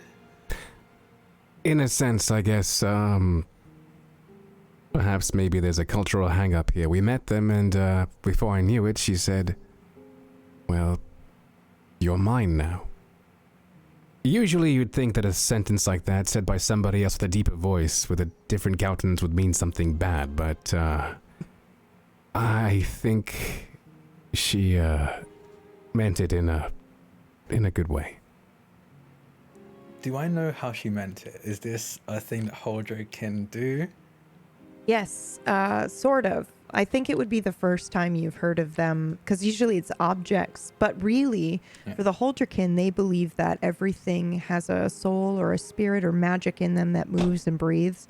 And so I guess it's the first time they've ever claimed a human, but it is not uncommon for them to claim trees or, rocks or rivers, and then usually they protect that with their life, and for the remainder they stay near that place. Interesting. It seems that you're her river, I suppose, for lack of a better term. They usually claim objects, locations, a mountain, like I said, a river, maybe a statue. This is the first I've seen them claim a person. In worlds. Yes, in worlds beyond worlds. impressive as that might sound, I don't stay around in other worlds for longer than I need to. I see. A river, huh? Yeah. I asked because before we leave for the tunnels, we need to go find this Holdrick Bogsworth. Is it Lear? Kinnison Bogsforth. Welton Myre Leah. I knew you'd remember. Like I said, I'm a guest in your world. I won't stop you all from finding her, but I will say that time is of the essence. Yes, I must leave. Estrella, a word? Yeah. Narrator, before we proceed, I just had a really weird... Has time resumed since the encounter has finished? I'm so glad that you asked. Because no, it hadn't until you have that thought. And I don't think... And I assume we all noticed that. I think you like notice the drop it. of time. Yes. Well, I think because time has been stopped the whole time, but it's similar to when you're drinking water, and I didn't want to say anything because I didn't want to influence you, but you just didn't notice that time had stopped until he goes, wait a minute, and now it resumes, and it's probably very jarring because now you feel the breeze. Now you hear the sound of the woods and the forest, and it's just all so sudden. I say, wait a minute, and the minute doesn't wait. And the elf that was with us, I suppose, is no longer frozen either. Right, that is correct. And the confused elf was, I think, in the middle of saying something. It's been a whole session answering your question. That's right. Yeah, you're not supposed to... Did you change? You weren't wearing a red cloak. And who are you? The Eru. I'm leaving. I walk past the whole group and tap Estrella's shoulder as I take her aside for 1 second. Yeah. I'll follow him. We'll actually go with you two, I think. Unless you guys want to question the elf immediately. Oh, no. Yeah. I just, it just struck me. Sorry for interrupting the scene. No, yeah. It's good, because otherwise we would have stayed stuck. Yeah, we're going to go to you two. Just give me 1 second. I walk away from everyone so that we're enough out of earshot. And then I look up at the sky. What time is it? Ooh, that's a good question. Do you all remember what time it was when you entered in? Because my memory is terrible. Late afternoon, somewhat like that. I think so too, right? Because it was like lunch and stuff. So it's probably late afternoon, yeah. And as we're standing there, I literally just take her hand in mine and say, the first person to ever treat me like an individual person, not like a thing or a commodity to be displayed, was Rasroth. I always imagined a normal life with him, a house, maybe daughters, sons, no swords, no conflict, no pressure, no duty. And for the last few days, Vega's magic has kept those memories from me, and with it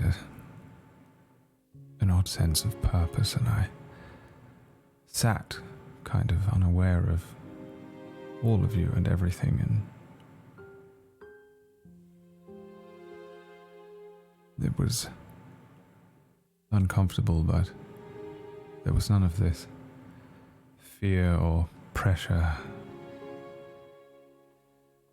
And yet, with you, I feel nothing but sadness. It's like a fog clouding everything around you, and I want to know whether you want me to take that away. I take my other hand and I wrap it around our hands that are clasped together. No. it's mine.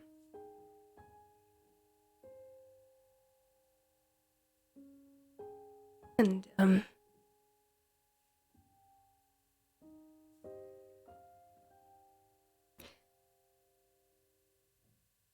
it wouldn't be fair. Right? Life isn't fair, though, is it?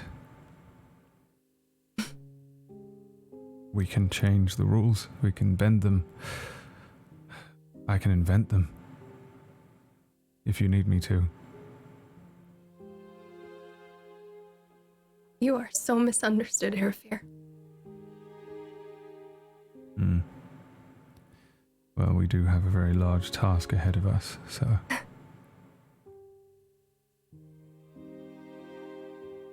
Did he tell you?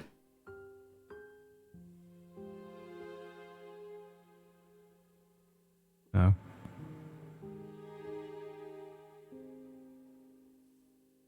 Well,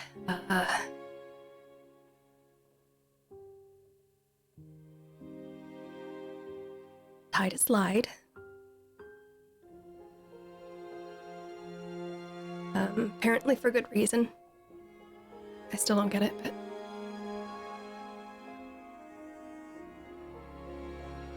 I at least want you to be happy.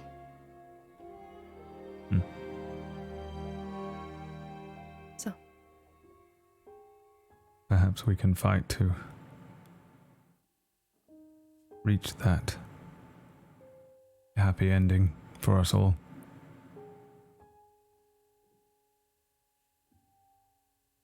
Miss you. Yes. And I'm often gone for so long, and my thoughts always drift back to my only friends.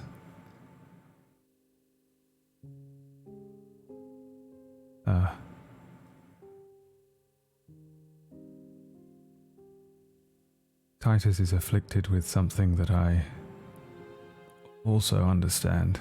Sometimes thoughts, feelings, they're just thrown at you. Sometimes it's pleasant, sometimes it's unpleasant, like a smell that you don't want to smell, but there it is. You can't stop the nose. So, whatever his reasons, I'm sure to him it was difficult. And for what it's worth, I'm very sorry for how you feel.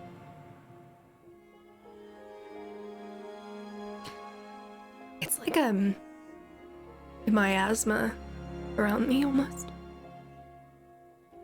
I'm always choking on it.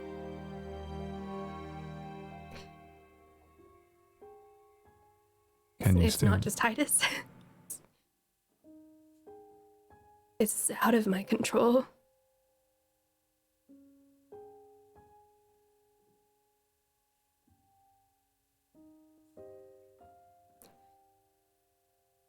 I need to figure it out.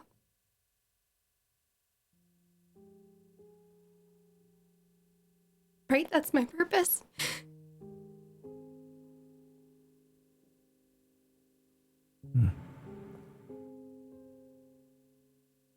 Well, your purpose is indeed yours to figure out. But know that I am here for you. If you need me, whether it be for just a chat or whether you'd like me to completely reconfigure your mind.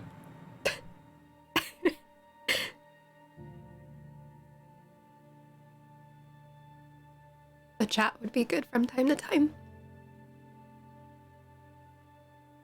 And with that, I really must bid you all adieu. I'm going to go and consult Vega on what we should do next. Both Rasroths cannot exist in the same place at the same time. I'm not fully sure of the effects, but we shall have to figure something out. I also don't like the idea of you all going into those tunnels without at least one of us present, so... Perhaps I shall return shortly. Do you think, that there might be some way to separate them? Create a rift between Rasroth and whatever that is?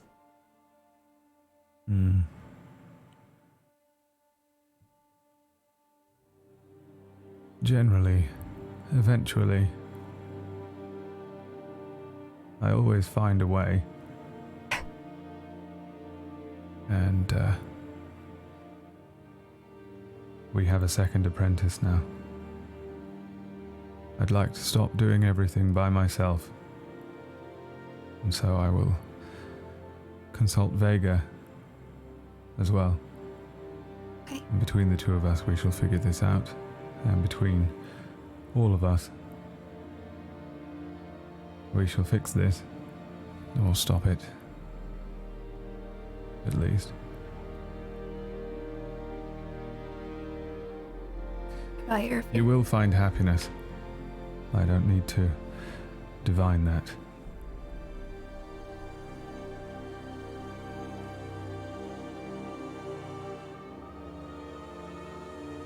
Well, if that doesn't instill confidence and courage in me, I don't know what will. You have bucket loads of it, like I said. You are strong. Right. Keep them safe. Even Titus. Until I return. As if I could do anything else.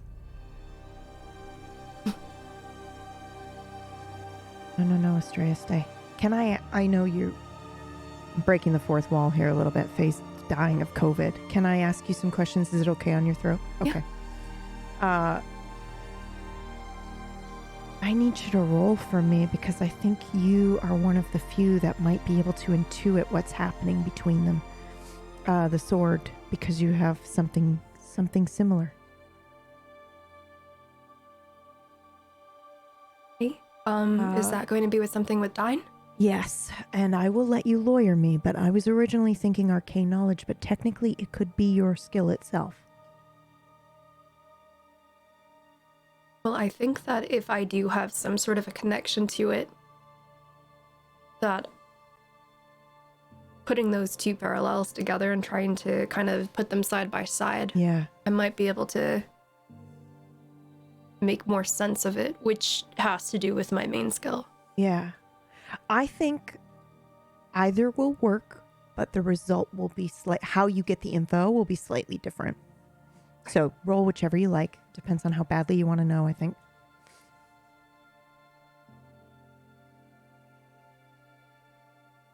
Partial. 51. Okay. I'm so sorry because you... I don't know how you always end up with the burdensome information or duty, but you have yet again. I think you intrinsically know, I don't want to spoil kind of like your ability, but I think you intrinsically know that at some point or another, this Raz will have to join the creature in the sword.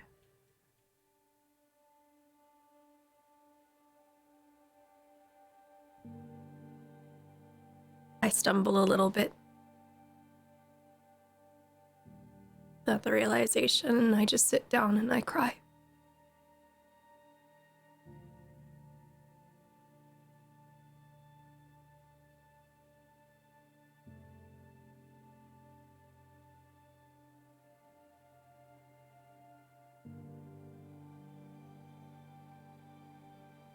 Hi.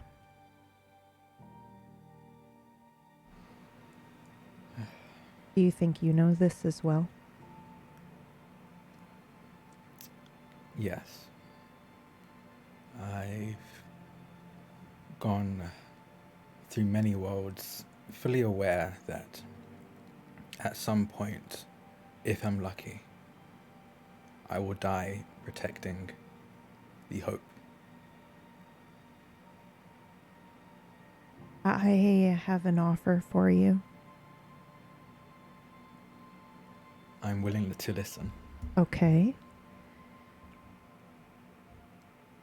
If you go willingly, you can be the thing that takes the injury. You can be the conduit in between. He'll never know. I have to go now. Yes.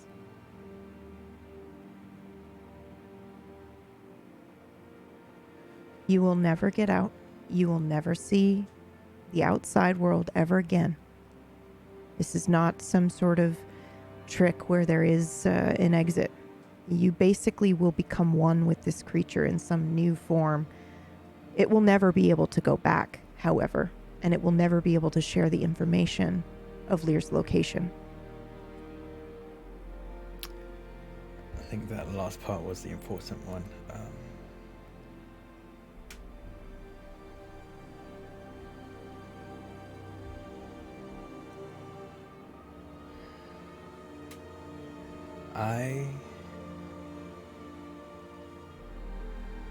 Learning about other worlds. At first it's a lot. It makes you wonder if yours means anything, if the people you know have any meaning. And I went through that for a while. And I thought it was good for me, because I was already drowning in the guilt of the lives I'd taken through the desiccation, and with this newfound knowledge of other worlds, I thought maybe it didn't matter. But going through each world and seeing all these people live their lives, despite being the same people, living them differently, it brought that guilt back tenfold. And as much as I want to say that I've been going through worlds saving Leah's out of the goodness of my heart, is truly because I feel guilty and I feel I need to pay it all back. Balance the scales with good.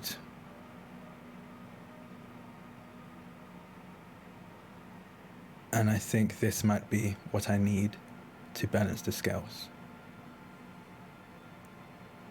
So I would take that offer.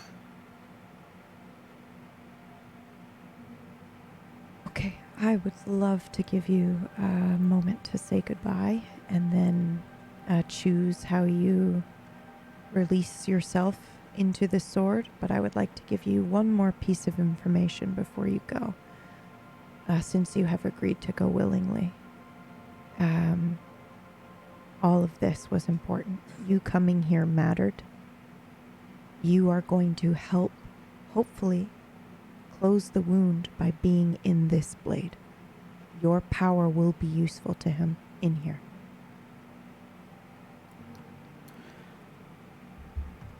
Okay, I'm gonna fuck off now and you can say your goodbyes.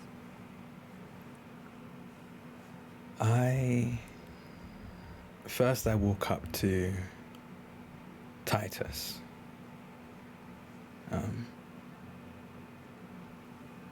Titus.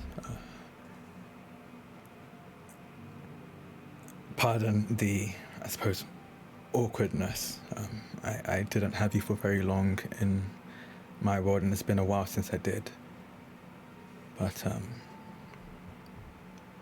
and once we inevitably figure out how to bring your Rasroth back without whatever happens when we meet, tell him to trust himself more. I can do that. From the look of what he caused, I imagine he's battling quite a bit of guilt and anger himself, but is also incredibly more powerful than I could ever have been. Once you see him, just let him know he has a lot to give. fingers crossed I won't be around when he shows up, so I need someone to pass that message along. He's got quite a lot of potential. I know he does. I'll gladly tell him. And I hug him very tightly. There's a moment of hesitation, and then he hugs back. And then I turn to Jude.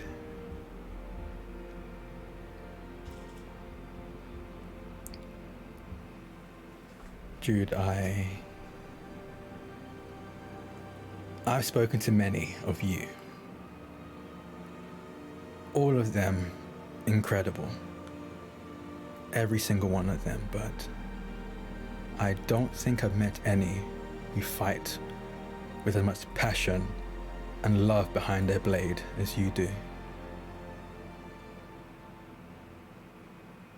You are one of the constants amongst all the worlds, and the one world where you're not is where everything, all of this evil seems to be originating from. You and Vega. You are the best things to happen to Leah in every world. And I'm sure from watching you and Leah speak to each other, he has most likely told you this many, many times. I'm just here to confirm that.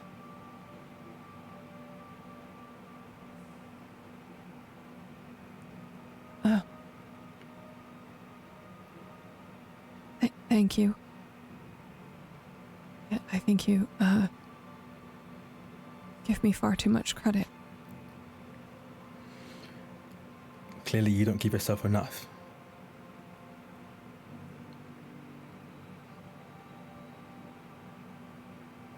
It has been an honor, fighting with you.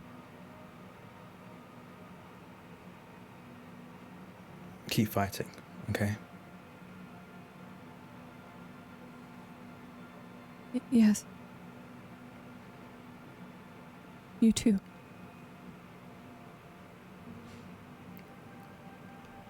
I will turn to Leah. I think as you do, I wasn't really paying attention. I was just looking towards, maybe surveying to see where we're going, and I see that you have, or you're looking for my attention, and I...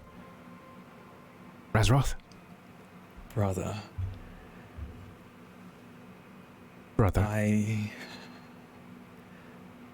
I know I've showed up and put a lot on your shoulders, you and your friends here.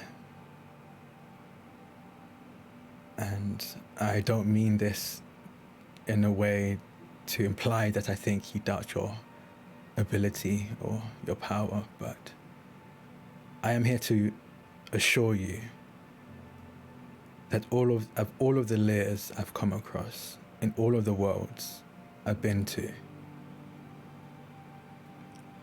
I've never, until now, looked in the eyes of my brother and seen hope for the future. Of not just the world that I am in, that I am from, but all of them.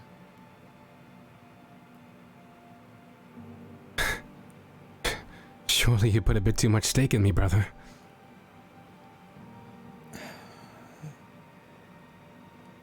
Under any other circumstance, if I did not know or have seen the things that I've seen, I would understand that sentiment. But this isn't just a gut feeling, it isn't emotion. It is a fact. I have been to these other worlds. I've looked into the eyes of many other layers, and none have glistened like yours.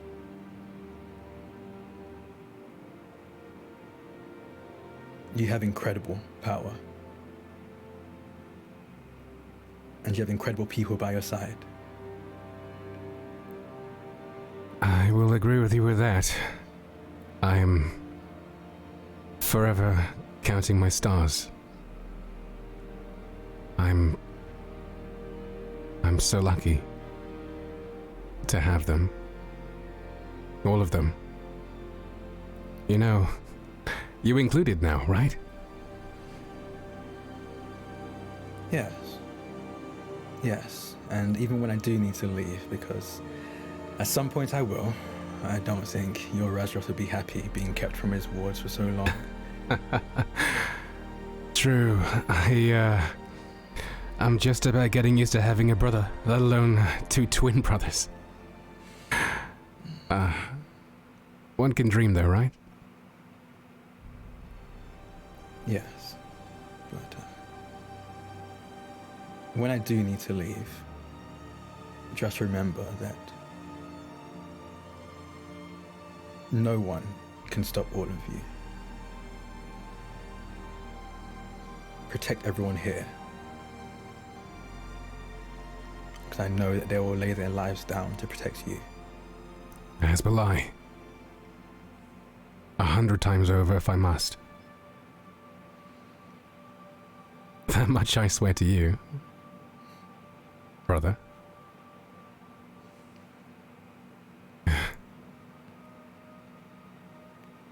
I'll place a hand on his shoulder and just gently squeeze it before turning and walking over to Estrella. And I see her crying. You would see me shaking. My back's turned to you all. And I'm pulling out my gloves, crying quietly.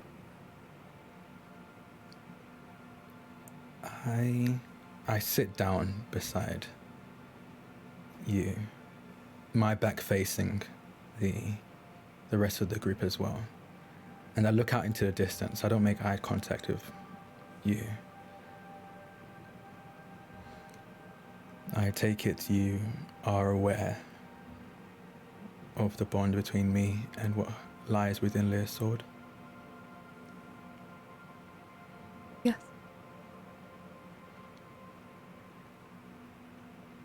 You were my ward for a very short time. It feels short. And we were never close, but you were always so perceptive. You and Titus.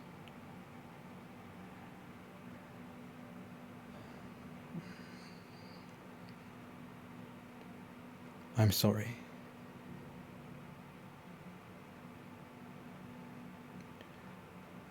For what? I know this is a bit selfish of me, but I never got to say I'm sorry to my wards.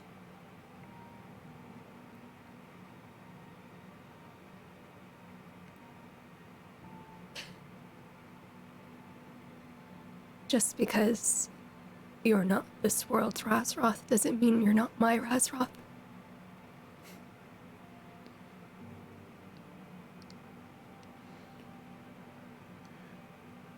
From the look in your eyes, you and Titus, whenever your Rasroth is mentioned, I can't help but be envious of what he has. The love between all three of you.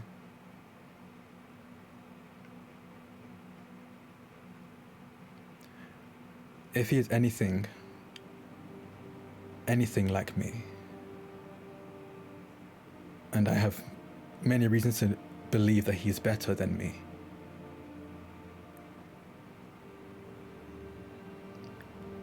he loves all of you with all of his heart.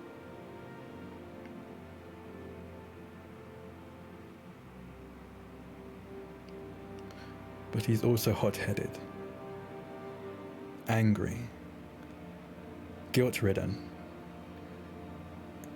He's going to need your help to navigate all of that.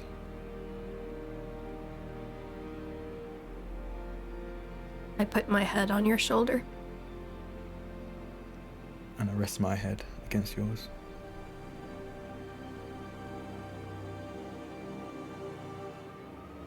I'm sorry. You came here to do a good thing.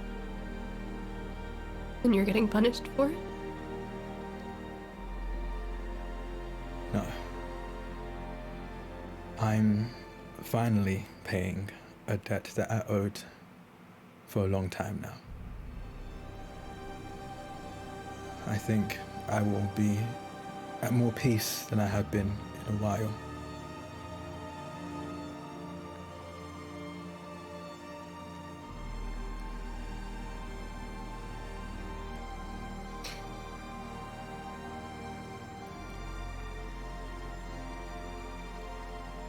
I don't even know what to say.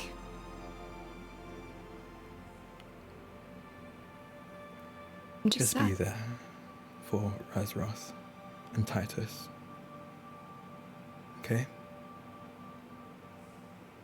Without a question.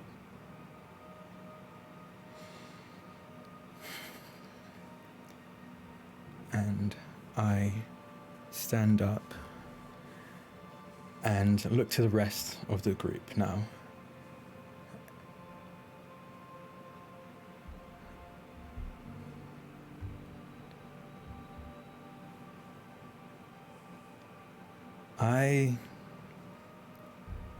I need to go. I can feel it stirring, the creature. I can smell it, for lack of a better term. It's moving on to another world, it's poking a finger into another realm, and I need to stop it from getting that Leah as well.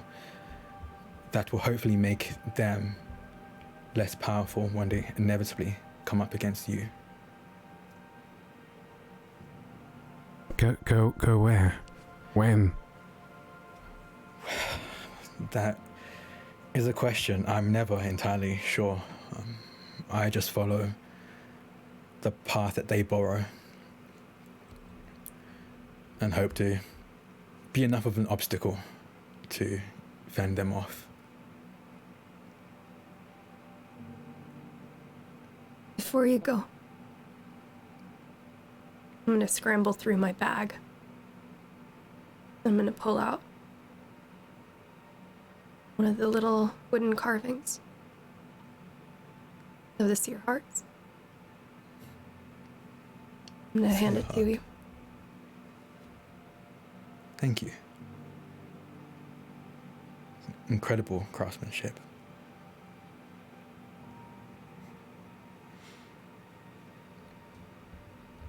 Remember, be safe. And if you can, call back your Rasroth. I think you need the numbers. From what Rufus said, it might be dangerous through those tunnels. Very well. As you said, time is of the essence, but we shall wait for him.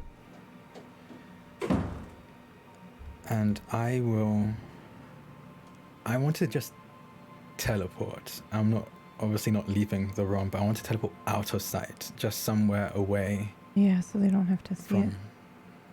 Yeah. Yeah, okay. You don't have to roll for that. I'll give you that. And I will accept that offer and pay that debt. Okay. Go ahead and roll for me. This is your dine. Okay. Just dine flat or anything else? Any your strongest skill in dine. And you may have a plus 20 shift.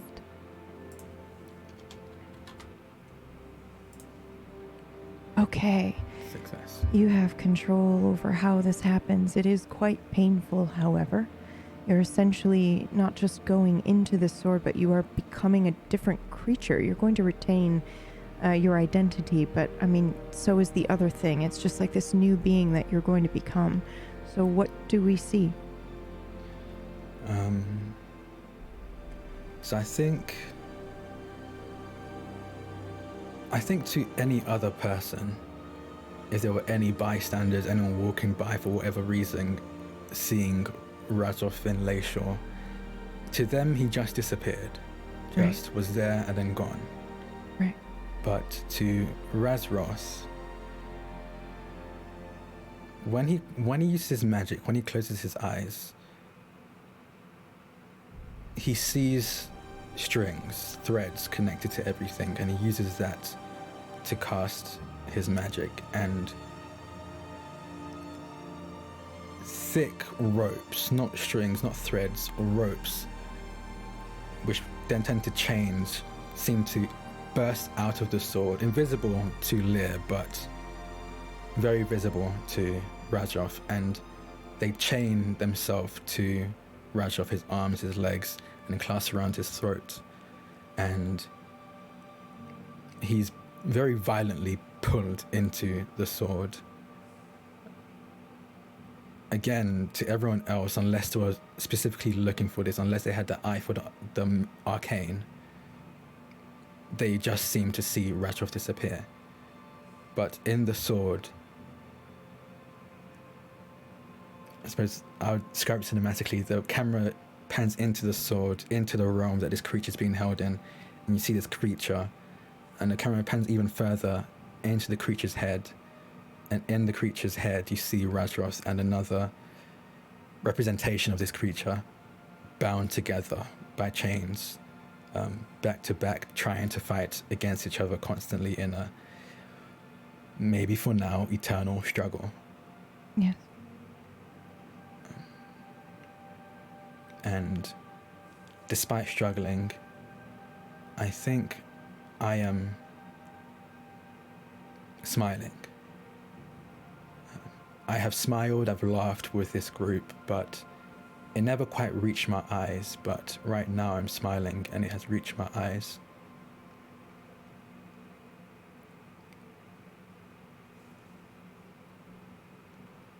I'm at peace.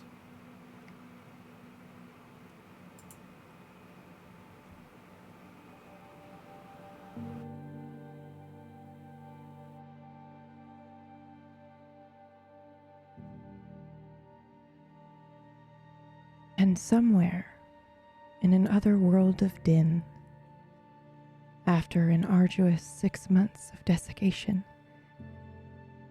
it rains.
Hello. How are we doing? Hi. I was barely holding on before this, you know? Like, Jesus Christ.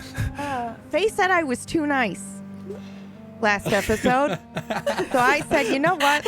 I have been too nice. Is that what I said? Oh, that's so weird. Wow, weird.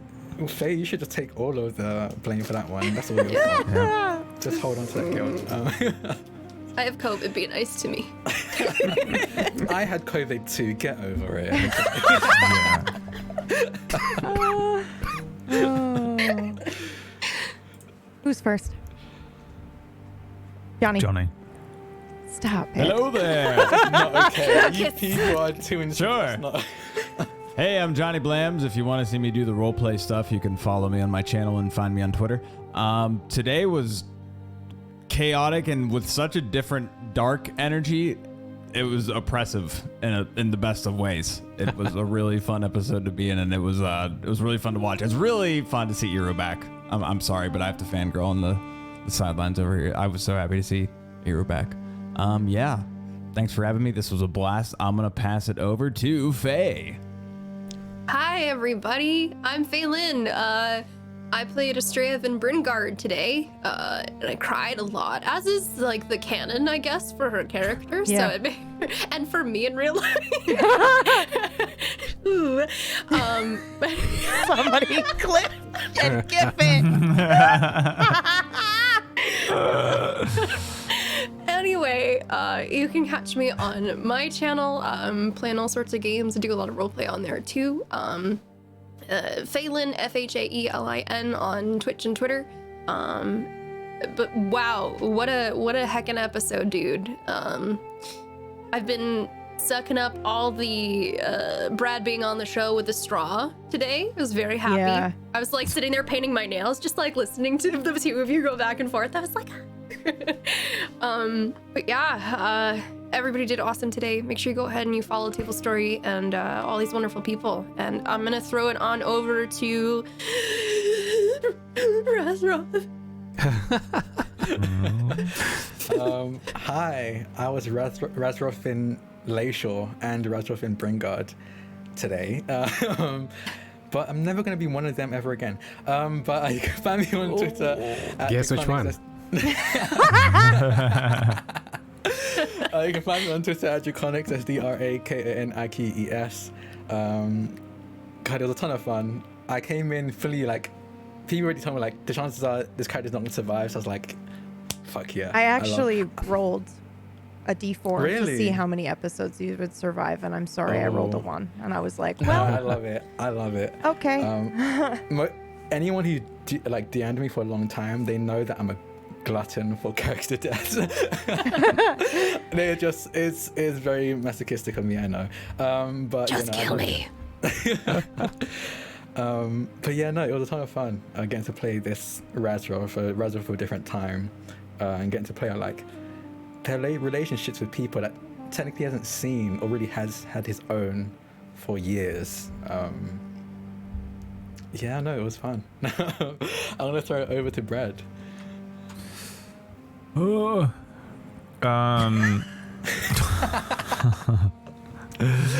This was rough to do. It was. I tell you what, this was difficult to do anyway because I haven't been on the show for a little while because he went away for a bit, and so much happens every week that it's crazy. And then I was like, oh, I have to come back, and it's for him as well. It's been over a year because he had the year of like Vega time. And I was like, oh man, that bit had more impact though. Sorry to interrupt you. Didn't you all feel that? Her saying I missed you hit me like a ton of bricks because it's true. We've missed you and you've been gone for weeks. So yeah. It hurt.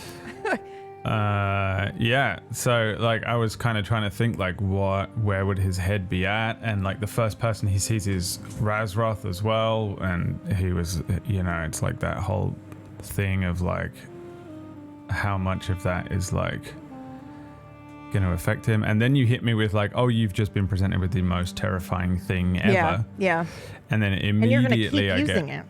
Madness. Yeah.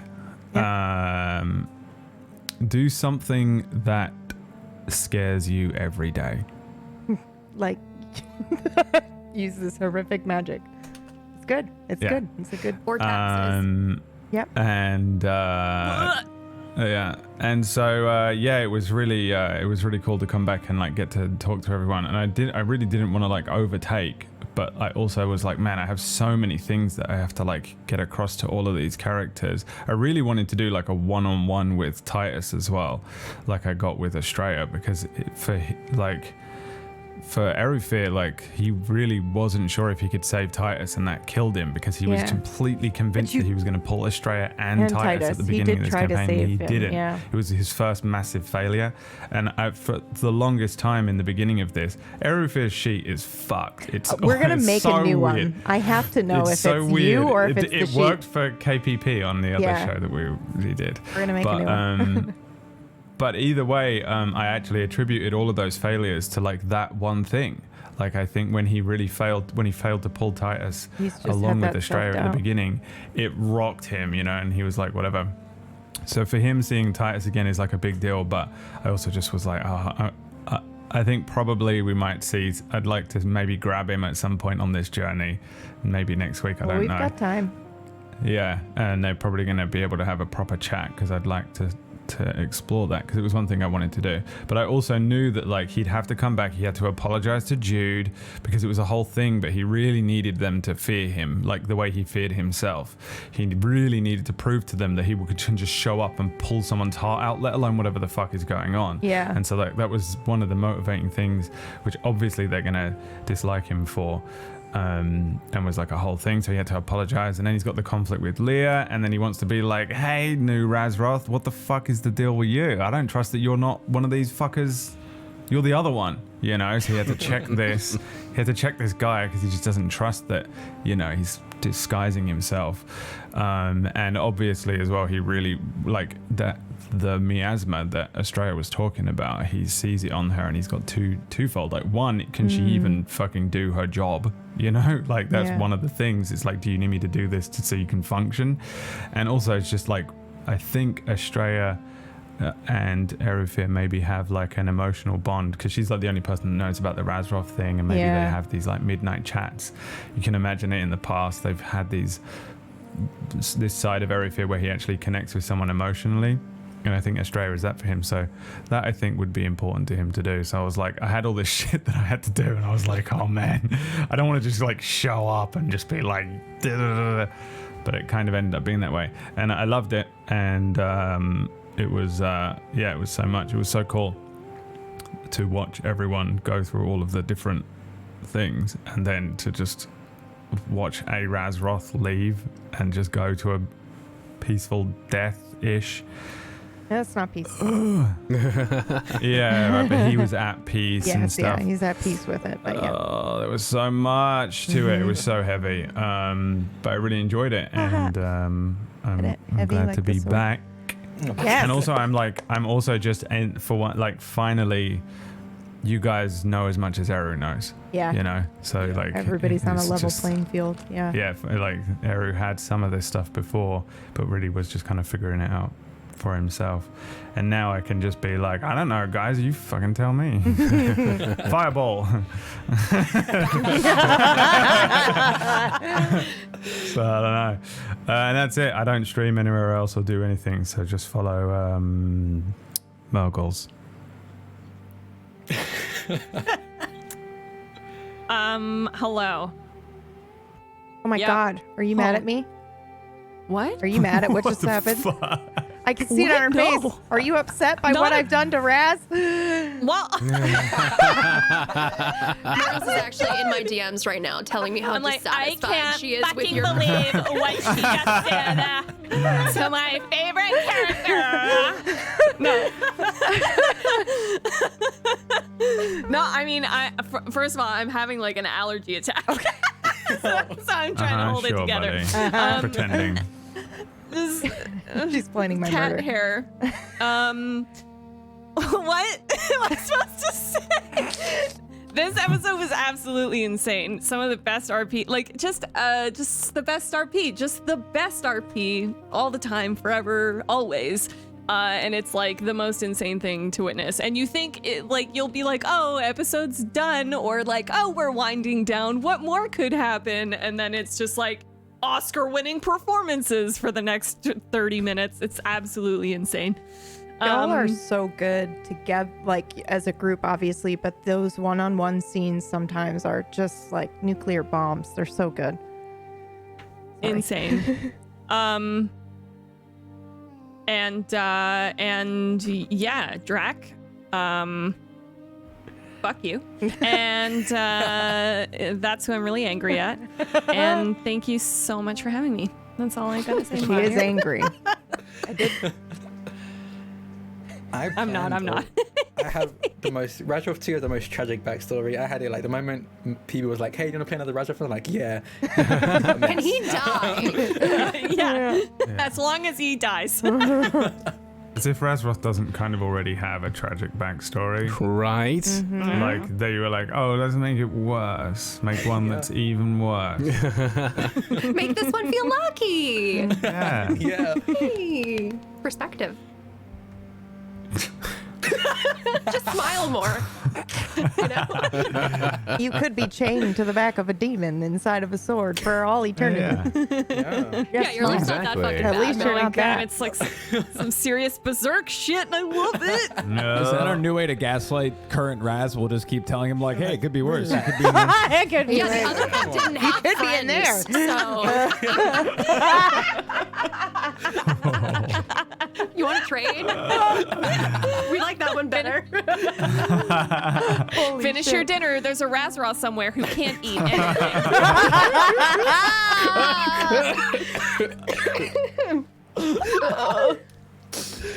Oh god. Myre. Wow. Hi, my name is Myre. I played Lynn. My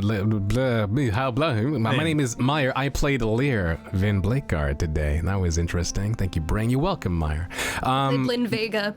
Yes, I did. There you I did it all. I did it all, and you all watched. But yeah, it was really cool. Okay. I did it all. You all watched. The Lindsay Vega Those warriors experience. and jumped out there. Oh man.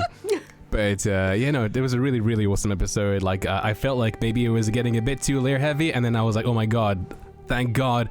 Everything else that happened after like me doing the sword stuff was just so awesome. I loved it all. I think that my favorite thing from everything that happened was the fact that like for the first time I think ever, I have been sad about the loss of a character that still exists because it's the same character, but it's not because it's in another timeline, but it's the same character, but I'm still sad about it because I like this character. For some reason I like this character more than I like the character from before, but I don't know why that is. So I'm kind of in this kind of quantum superposition of being sad and not sad about a character I really like, and I hate you and love you all for the same reason, I suppose. Drac. So there's that. Yeah. Because that cool one was so, episode. like, that one was like, he's even sadder. Right. It's even sadder that he gets an even sadder ending. Like, we don't And know he had what such the cool potential powers, is for too. Raz. Yeah, and he's more man. Naruto Raz. It's He's so a- good. Yeah. What the heck? So good. He's a slider as well, like slider. Yeah. Make Drac feel awful about his character. I feel great. No, he has double the amount of characters. Exactly, dude. He had to pick. The moment people was like, hey, do you want to play another Razorf? I was like, yes, please. Because the moment I thought of this like teleportation idea, I would have built my Razorf entirely different. Like, this is how I would have built it. So I get it. I also love this guy's powers a lot. Let's Yeah, no, redo thank this you. episode next week, and I'll kill Raz in the opening, and then we get to keep this one. And then it'll be here, right? Swaps them right at the last moment. Switches Yeah, their yeah, memory. Yeah, Indiana Jones with the two Razroths, and no one knows. Holy Someone shit. knows. Yeah. Yeah, Oh, but yeah, thank you so much, Drac, for all that, man. Thank you. Like, Pleasure. what a gift of It's really Rasroth. that's cool when you realize how many anime and Steven Universe references I put into him. So good. They all are. Perfection. But yeah, I suppose I got nothing else to say that hasn't been said already, apart from I loved everything. And you can find me at nowhere in particular. Because you can find me at twitch.tv/BradWOTO, where I may or may not be playing Silent Hill 4, The Room, or maybe something else, depending what happens tomorrow. Just Yeah, remembered yeah. Silent One of Hill the- tomorrow. One of the main reasons I didn't actually do a legit shout out today because I didn't want to activate PB's Silent Hill thing. I did. By the way, So tune in like- to Spellwind tomorrow because I cannot wait to see how the fuck Myth has to deal with the fact that they're dropping a Silent Hill bomb on PB halfway through and she has to just like role play through it.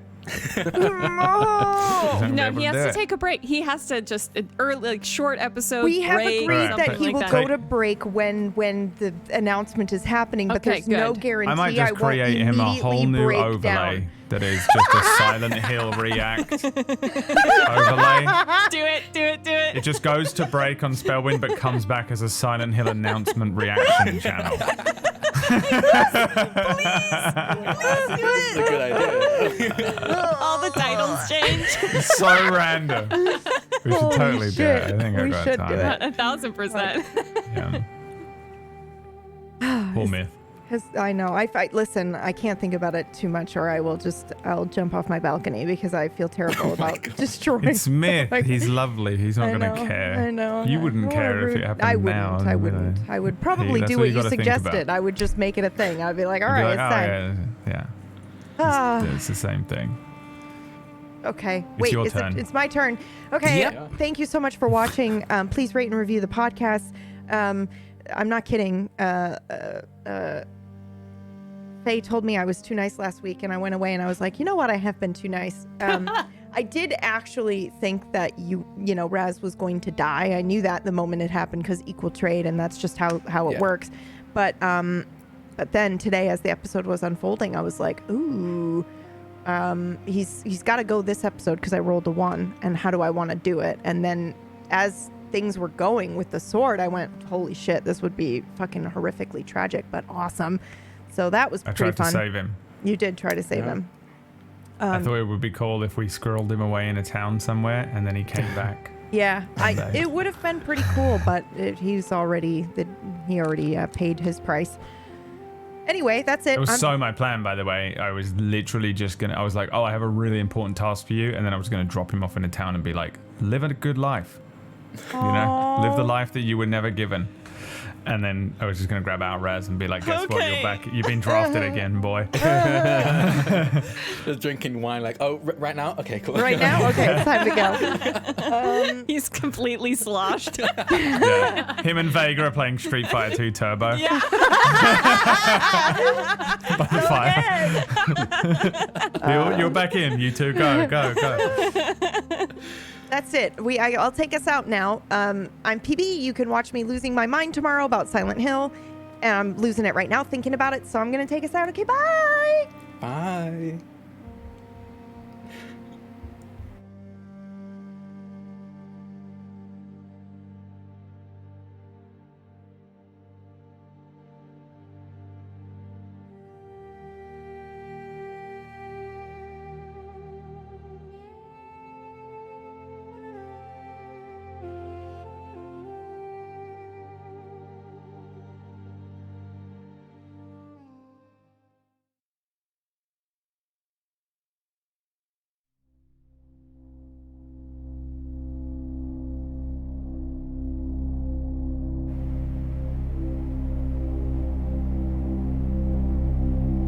Rasroth Vin Leyshore. Twin soul entity within the Sword of Gold Sea. The first Rainbringer. Who am I speaking to? That is not important. Within your soul, I would like you to pick a color.